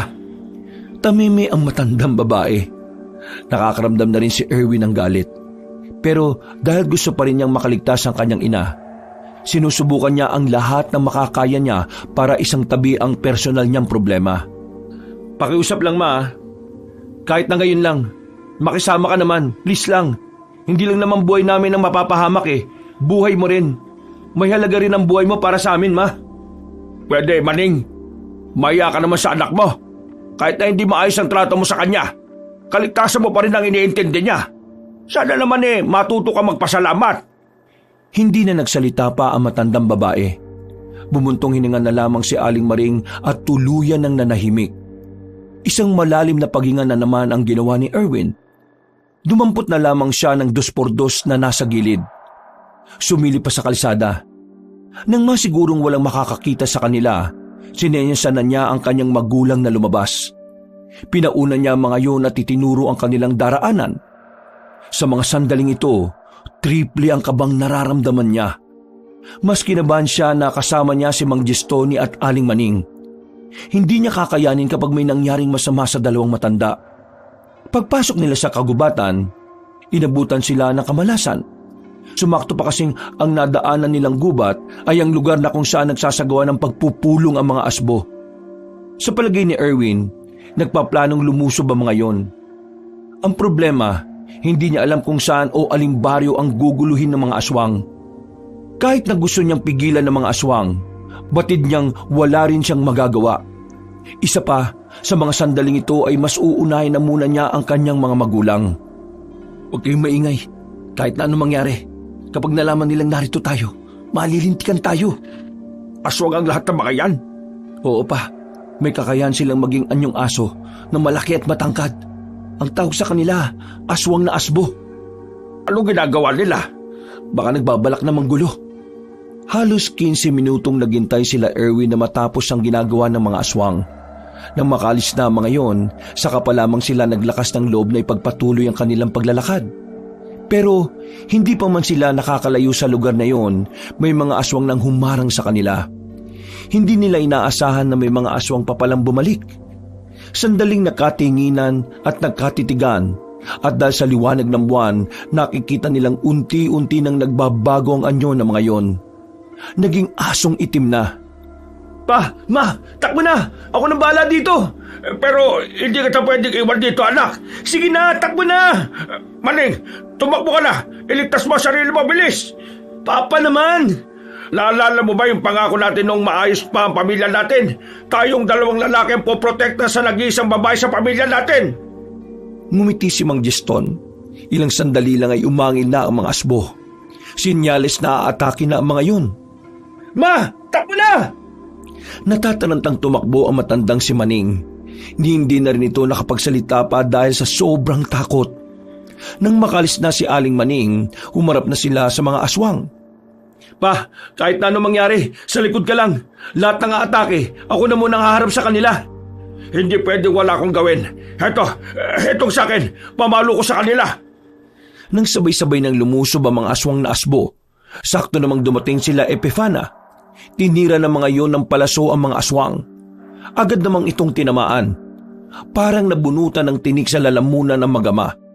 Nanlambot na lamang ang matandang lalaki dahil sa takot. Pre, ayos lang ba kayo? Mabuti na lang nakasulubong namin si Aling Maning. Maraming salamat mga pre, pero yung mga aswang, may binabalak sila. Meron silang lulusubin, pero hindi ko alam kung saan eh. Kasama ba nila si Mang Rolen? Hindi ko siya nakita kanina. Hindi ako pwede magkamali. Ang baryo namin ang lulusubin nila. Kailangan na natin bumalik doon. Pero paano mga magulang ko? Baka mapahamak sila kapag sinama natin. Mas mapapahamak sila kapag iniwan mo sila at wala kang alam kung anong nangyayari sa kanila. Mas mainam nang kasama natin sila para kahit papaano maprotektahan natin. Wala na tayong choice, pre. Sama mo na. Kami na lang ang bahala mag-alalay kina tito at tita. Maraming salamat talaga mga pre. Wala na silang sinayang na sandali. Nagmamadali na silang makalis. Kailangan kasi nilang maunahan ng mga aswang sa baryo nila Epifana. Makalipas lang ang halos kalahating oras, nakabalik na rin sila sa baryo ng mga albularya. Wala ang mga aswang doon, pero hindi sila naging kampante. Inalarma nila ang lahat ng mga manunugis. Pinakalat ang mga tao nila sa lahat ng boundary ng kanilang lugar. Erwin, dumito na muna kayo. Mario, Leo, puntahan niyo si Edina at Luisa. Bantayan niyo sila. Kahit ano mangyari, huwag niyong pababayaang lumabas. Hindi pa nila kaya. Kailangan pa nila makapagpahinga ng mas mahabang oras. Kahit magaling na sila, wala pa sa kanila ang dating lakas nila. Umalis ang tatlo, naiwan sa bahay ang magpamilya. Napaupo na lamang si Erwin sa gilid. Ang kanyang ama naman ay magkakasunod na buntong hininga ang ginawa habang nakatingin sa malayo. Samantala, si Aling Maning ay tahimik lang din. Hindi pa rin ito makapaniwala na handang isugal ni Mang Jeston at Erwin ang buhay ng mga ito para lamang sa kanya. Siya na puro lang sama ng loob ang dinudulot sa magama. Huwag na kayo mag-alala. Habang wala ang mga aswang, pansamantala tayong ligtas dito. Si Epifana, Edina at Luisa, magagaling silang albularya at manunugis. Lahat din ang narito, mga lihito mong lumalaban sa mga aswang. Kumusta ka anak? Hindi ka ba hiningal? Wala ka bang nararamdaman? Kanina parang titigil na yung tibok ng puso ko sa sobrang kabe. Hindi kasi ako sanay na kasama ko kayo. Hindi ko kaya na mapahama kayo dahil sa mga aswang na yun. Pero ngayon, maayos na ako. Nakakahinga na ako na maayos. Nakatulong din siguro na lagi akong umaalis. Kahit na papano naging maganda ang resistensya ko. Pero anak, huwag mo nang uulitin yon ha. Sa ating tatlo, ikaw ang dapat na mas mabuhay. Bata ka pa, marami pang mangyayari sa buhay mo. Pa, walang saysay ang mga nangyayari sa buhay ko kung wala na mga magulang ko. Kaya dapat, lahat tayo, mabuhay tayong lahat. Narinig mo kung gaano kasinsero ang anak natin. Ganyan ang tunay na pagmamahal, Maning. Kahit imaltrato mo, mamahalin ka pa rin. Di ba nga tinawag mo na aso si Erwin dati? Oo, para siyang aso. Kasi ang aso, kahit saktan mo, mamahalin ka pa rin nun. At ikaw pa rin ang kikilalaning magulang. Bigla na lamang humagulgol ng iyak ang matandang babae. Ilang minuto itong umiiyak lang. Pinabayaan lang nila yon hanggang sa napagod na rin ito at tuluyan ng tumahan. Oy, bakit ka umiyak dyan? Nakukonsensya ka na ba sa mga ginawa mo sa amin? Napakasama kong tao. Napakasama ko. Umiiyak ako kasi hindi ko kayo maintindihan. Bakit kailangan niyo pa akong iligtas? Para ba mas lalo akong mahirapan sa konsensyang ito? Ma, niligtas ka namin kasi mahal ka namin. Yun lang ang tanging sagot sa tanong mo, Ma. Nagagawa niyo pa rin mahalin ang kagaya ko? Oo naman, Ma. Naniniwala kasi kami na babalik pa rin yung dating ikaw. Yung hindi nilalamon ng pera at sugal. Naligaw ka lang naman ng landas eh. At hindi kami nawawalan ng pag-asa ni Papa. Na balang araw, bigla kang makakabalik sa dating ikaw. Kahit na lagi mo kaming minamaliit, mahal na mahal ka pa rin namin. Ikaw pa rin yung babaeng pinakasalan ko. At ikaw pa rin yung ina ng anak natin. Kaya ikaw, Maning, sana maisip mo yung mga pagkakamali mo. Baka mamaya mahuli na ang lahat. Lalong umiyak ang matandang babae. Hagulgol na ito ng iyak. Paulit-ulit itong humihingi ng tawad sa kanila. Kalaunan, kumalma na rin naman si Aling Maning. Nagkapatawaran na rin silang mag-ina.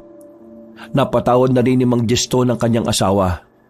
Sa puntong ito, tila yun ang bago nilang panimula.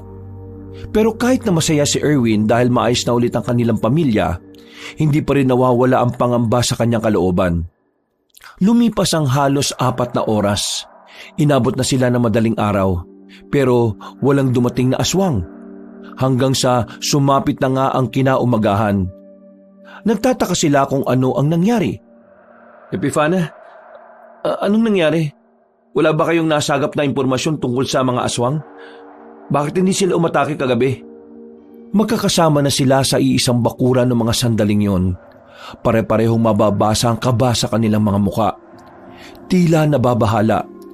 Iniisip nila na baka nakatunog ang mga aswang kaya sa ibang lugar ang inatake ng mga yon. Mukhang nakamali ako. Nilito lang tayo ng mga aswang. Kung ganon, saan naman kaya sila umatake? May hinala ako. Inatake nila ang mga pamilya namin. Ibig mo sabihin, may isa pa kayong baryo na kung saan naroon ang mga pamilya ninyo? Oo. Kahit na may kaalaman sila sa pakikipaglaban, kinakabahan pa rin ako. Kung sakaling kasama ng mga aswang si Mang Roland kagabi, tsak na maraming namatay sa mga pamilya namin. Tumayo ang dalaga. Dinampot nito ang hawak na itak na nasa gilid. Oh, saan ka pupunta? Dina, Luisa, balikan natin ang baryo ng mga pamilya natin. Teka, sasama kami. Ako rin. Aba, siyempre ako rin. Nagpaalam na muna si Erwin sa kanyang mga magulang. Kampante naman si Erwin na walang mangyayaring masama sa dalawang matanda dahil maraming nagbabantay sa mga yon. Hindi nagtagal, lumarga na rin sila. Hindi naman kalayuan ang baryong kanilang pinuntahan. Kaya 20 minutos na lakaran lang, nakarating na rin sila roon. Sa labas pa lang ng baryo, nararamdaman na kagad nila ang mabigat na atmosfera na nagmumula sa loob. Bakas na sa mukha ng 3 babae ang kaba. Nagmamadali silang pumasok. Muntikang pang matalisod si Erwin nang nasagi niya ang isang bangkay na nakahandusay sa labag. Sugatan ng bangkay, hindi mabilang ang malalalim at mahahabang kalmot sa katawan. Tama nga ang inala mo, Epifana. Dito sila umatake. Ang mga magulang namin. Mabilis na naglakad ang 3 babae. Inisa-isa nilang puntahan ang bahay ng pamilya nila. Nang makarating sila sa bahay nila Epifana, nakita sila ng sulat sa ilalim ng lamesa. Nakasaad sa sulat na nakaalis na ang kanilang mga pamilya bago pa man dumating ang mga aswang. Nakahinga ng maluwag si Epifana at ang 2 dalaga. Anong sabi sa sulat? Nakatunog sila. Nakaalis silang lahat dito bago pa may makarating na mga aswang. Pero yung mga bangkay na nakita natin kanina, hindi namin kilala. Mga dayo lang at pumasok sa baryo para magnakaw. Kinarma ang mga loko. Alam nilang walang tao kaya nila pagnanakawan itong mga bahay. Kailangan na nating maghanda. Mas magiging madugo ang susunod na laban. Erwin, kailangan nyo nang matuto. Kailangan nyo mas maging matatag para mas makalaban na rin. Hindi sa lahat ng oras kaya namin kayong protektahan. Kaya mas mainam na kaya nyo ring ipagtanggol ang sarili ninyo. Napatango na lang din sila Erwin. Dahil wala na rin naman silang gagawin doon, agad na rin silang umalis. Pagbalik nila sa baryo ng mga manunugis, sinamantala nila ang buong maghapon para ihanda ang kanilang mga sarili.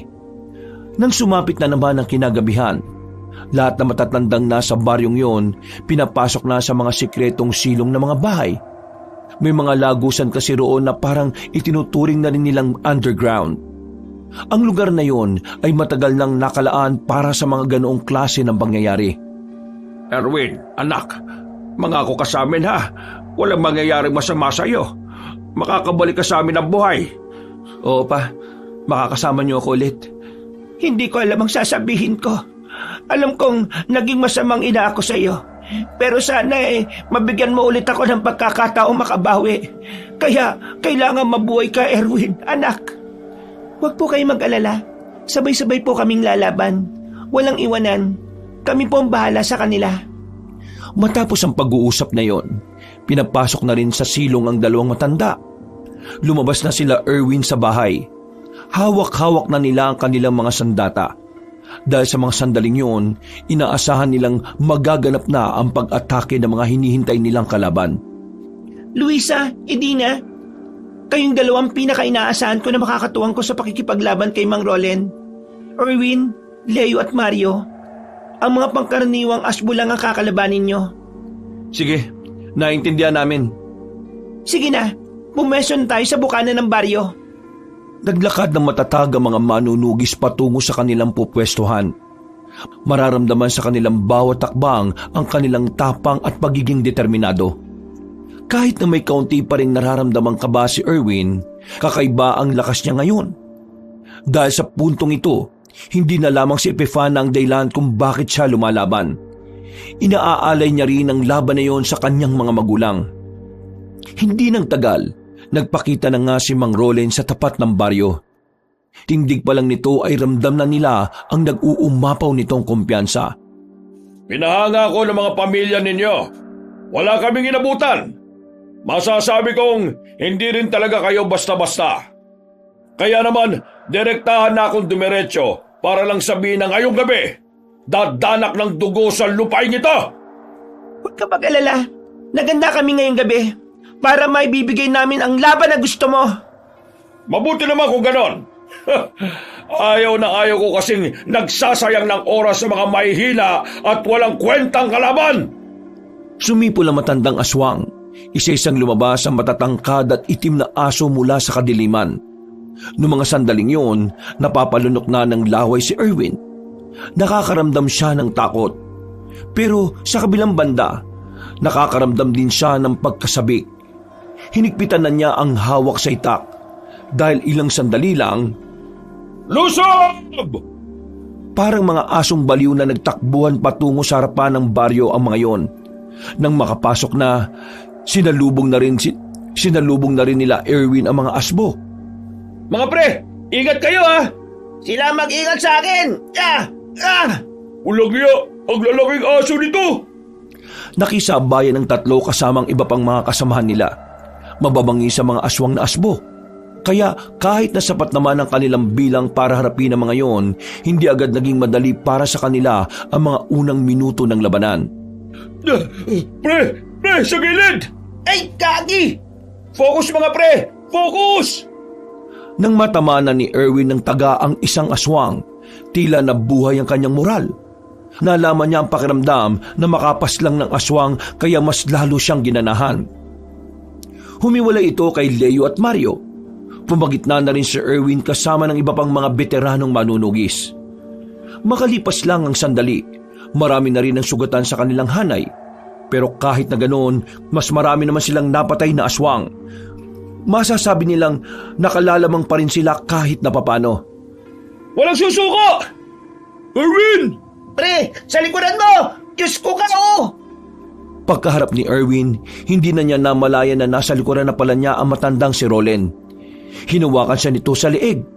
Sa puntong yon, napatigil na rin sila Epifana. Bakit? Hindi mo ba kayang kaming tatlo? Kaya gagamit ka ng bihag ngayon? Anong hindi kaya? Ginagamit ko lang isang to para naman may pakinabang. Ngayon, kung hindi kayo susuko, mamamatay ang isang ito. Binitiwan ni Mang Rolen si Erwin, pero mabilis naman naglabas ng punyalang aswang na si Rolen. Itinutok yon sa mismong leeg ng binata. Huwag kayong makinig sa isang ito. Mas piliin nyo ang maraming buhay kumpara sa akin. Uy! Baliw! Kahit hindi ko ang piliin namin, malalagay pa rin kami lahat sa alanganin. Wala ring saysay, no? Tama si Leo. Kaya mas maganda nang piliin namin ang buhay mo ngayon. Wag! Hindi nyo ko na... Tama na! Tama na yung walang kwentang usapan na to. Tama na talaga! May kung anong dinukot si Erwin sa kanyang bulsa. Buhangin niyo na agad namang isinaboy sa mukha ni Mang Rolen. Nang dahil doon, nakakuha ng pagkakataon si Erwin na tagain na matandang aswang. Tinamaan niya yun sa mukha. Pero dahil sa kanyang ginawa, tuluyan ang naging halimaw ang matandang lalaki. Nagpalit niya ito ng anyo bilang asbo. Pero kung ikukumpara sa ibang aswang na asbo na naroroon, di hamak ng mas malaki at mas matangkad si Mang Rolen. Ihandaan niyo na ang mga sarili ninyo! Umangil ng malakas si Mang Rolen. Na nakita mga tenga nila kaya sandali silang nawala sa forma. Mayang-maya pa, nakita na lamang ni Erwin na nasa harapan na niya ang halimaw. Kinalmot siya nito. Nagawa naman niya itong ilagan. Ang kaso nga lang, nahawakan ni Mang Rolen ang kanyang balikat at pinisil ng madiin. Napasigaw pa sa sakit ang binata. Mabuti na lang ay nakalapit agad ang 3 babae sa kanya para ilayo siya. Ayos ka lang? Hindi ko maigalaw ang balikat ko. Ang sakit. Gumilit ka muna. Kami nang bahala. Hinarap ng 3 babae ang pinuno ng mga asbo. Walang humpay ang pag-atake na ginawa ni Mang Rolen. Napansin ni Epifana na parabang bara-bara na ang ginagawa ng kanilang kalaban. Tila hindi na ito nag-iisip. Parabang nakaukit lang sa utak nito na patayin ang lahat ng nasa harapan nito. Edina, Luisa, tsumembo tayo. Wala na sila sa tamang pag-iisip. Madali na natin ito mapapaslang.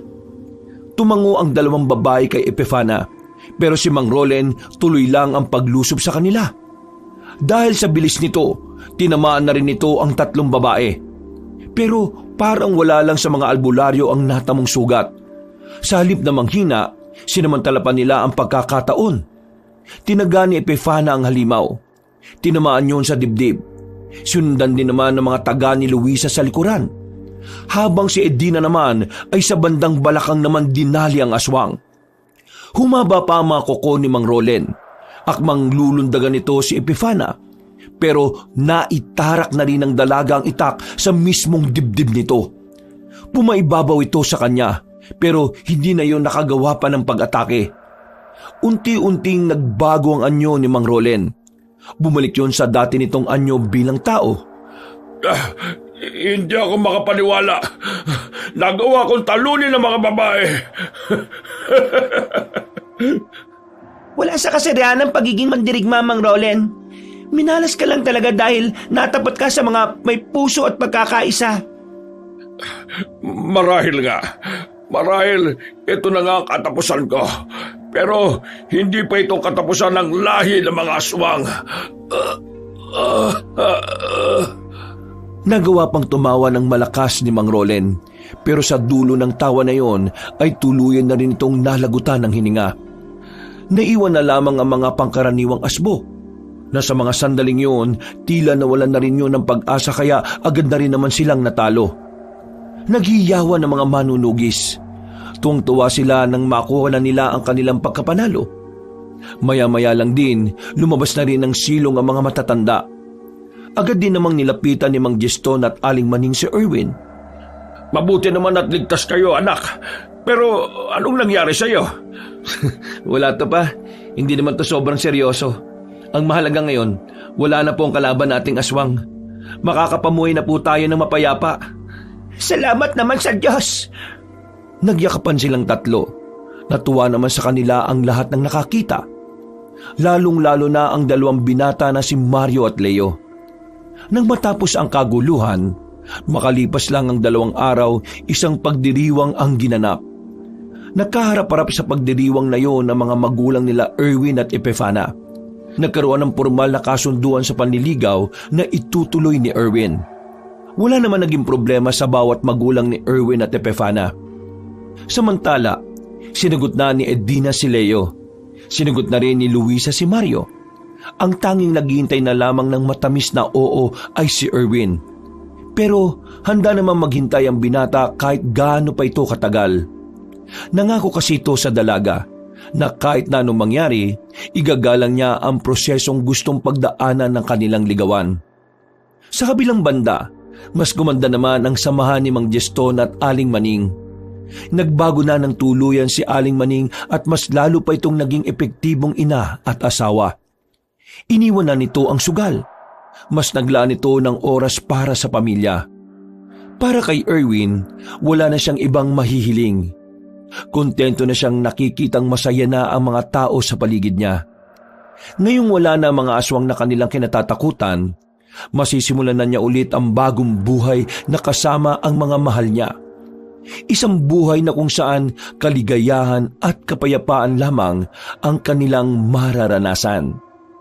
Wakas, pinagpalang araw sa mga kaabangers at sa mga kayanggaw, si Kabanong Pole. Muli tayo na naman ay magsha-shoutout. Ito talaga shoutout to Kaya nga shoutout, kailangan medyo parang sumisigaw di ba? Hindi yung nagpo-post lang ng parang mga font, mga text sa video, di ba? Ito shoutout talagang malupit. Okay, so isa-shoutout po natin, ipaprioritize natin yung mga member natin dito sa mga kwento ni Kabanong na YouTube channel. Yung nag-click ng join button at nagba-member sa atin. So, ito po, isa-shoutout po muna natin. Unang-una, ito for the month of itong nakalipas na buwan, itong June. So, ang unang-unang nag-member sa atin nung June ay si Lance MBB. Ayan, nag-join siya nung, ito po, nung June 3. Then, ang kasunod niya ay si Mayan Zuvela, si Christopher Kalima.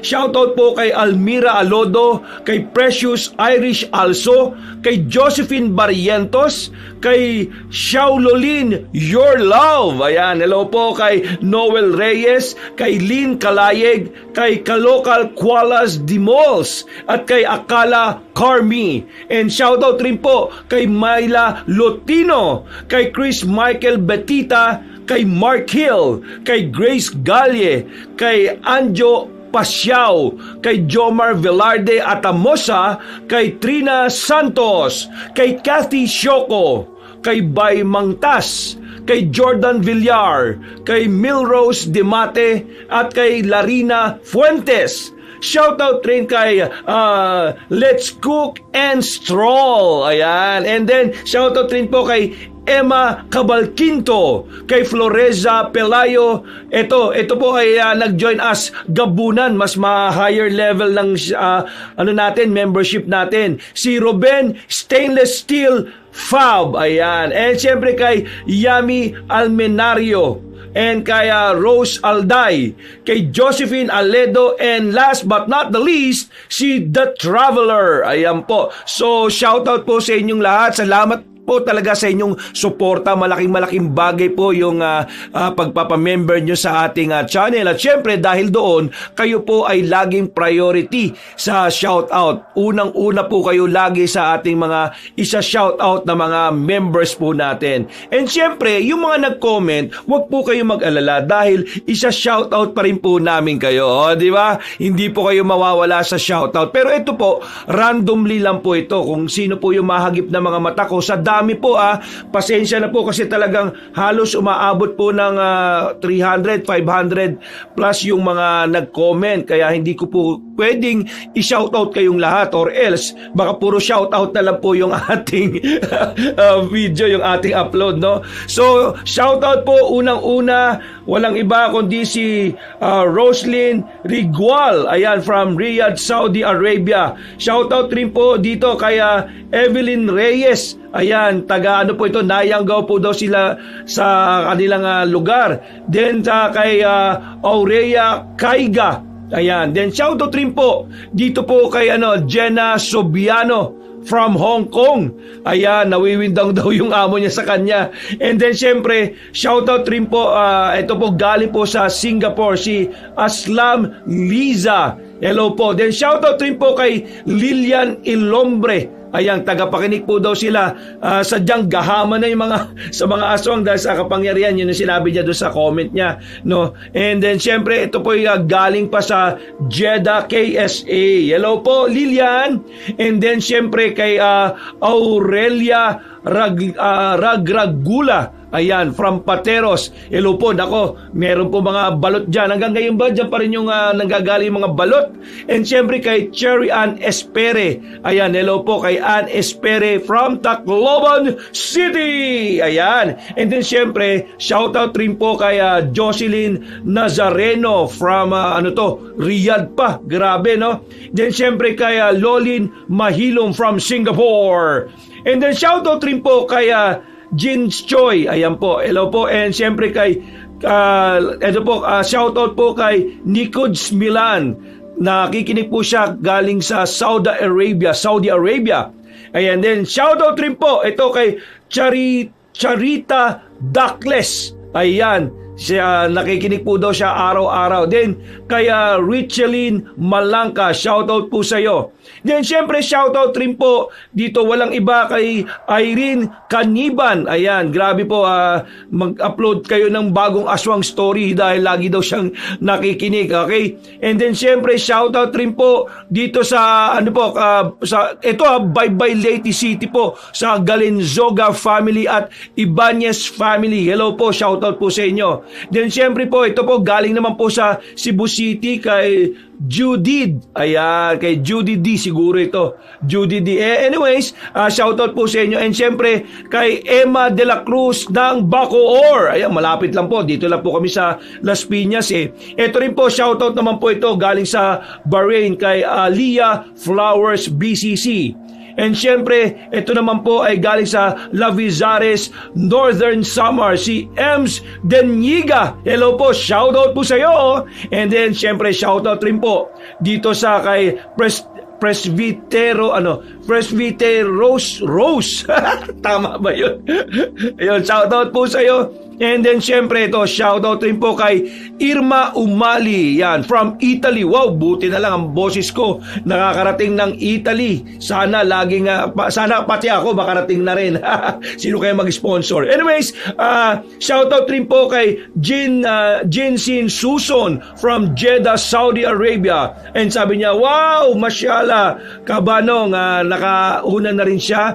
Ito po, listening from Bahrain, Manama, si Rosel Escaloda. At syempre kay shoutout daw po kay Boss Edgar and kay Amsel John Arellano. At saka syempre kay sa asawa niya, kay Jenit na anak, asawa ko na si Jenit, ang asawa niya, then si Joshua, ang kanyang anak, from Cebu City. Hello po, maayong ugma sa inyong tanan, tama ba? So anyways po mga kaibigan, maraming salamat po. Sa mga hindi ko na shoutout ngayon, wag po kayong magsasawa po na mag-comment po, at mas maganda nga po na i-comment nyo po yung pangalan nyo para mas yun na lang po ang basahin ko, kasi minsan pagka yung name nyo sa YouTube medyo dikit-dikit at minsan yung iba parang screen name no? Parang artista lang eh. And syempre kung gusto nyo pong lagi kayo napaprioritize, every video ay ma-shoutout kayo, Eto po, join po kayo, makita nyo sa title ng natin, 'di ba, ng ating YouTube channel, mga kwento ni Kabanong. May join button po diyan. Sa halagang almost 100 pesos lang po. Malaking tulong na po sa akin 'yan na mabigyan kayo ng mga gandang kwento, 'di ba? Mahabang kwento para po kayo po ay ma-entertain po natin sa araw-araw. So sana po masuportahan nyo rin po ako by joining our YouTube channel, okay? Mga kwento ni Kabanong. So, sa iyo ngayon lang po muna, ako'y magpapaalam. At syempre sa lahat ng mga nakikinig sa mampanig ng mundo, yung mga team OFWs natin, team nanay, team family, team empleyado, di ba? Team driver, team mga palengke, di ba? Tindera sa mga palengke, team hardware, team bakery, team security guard, at kung ano-ano pa.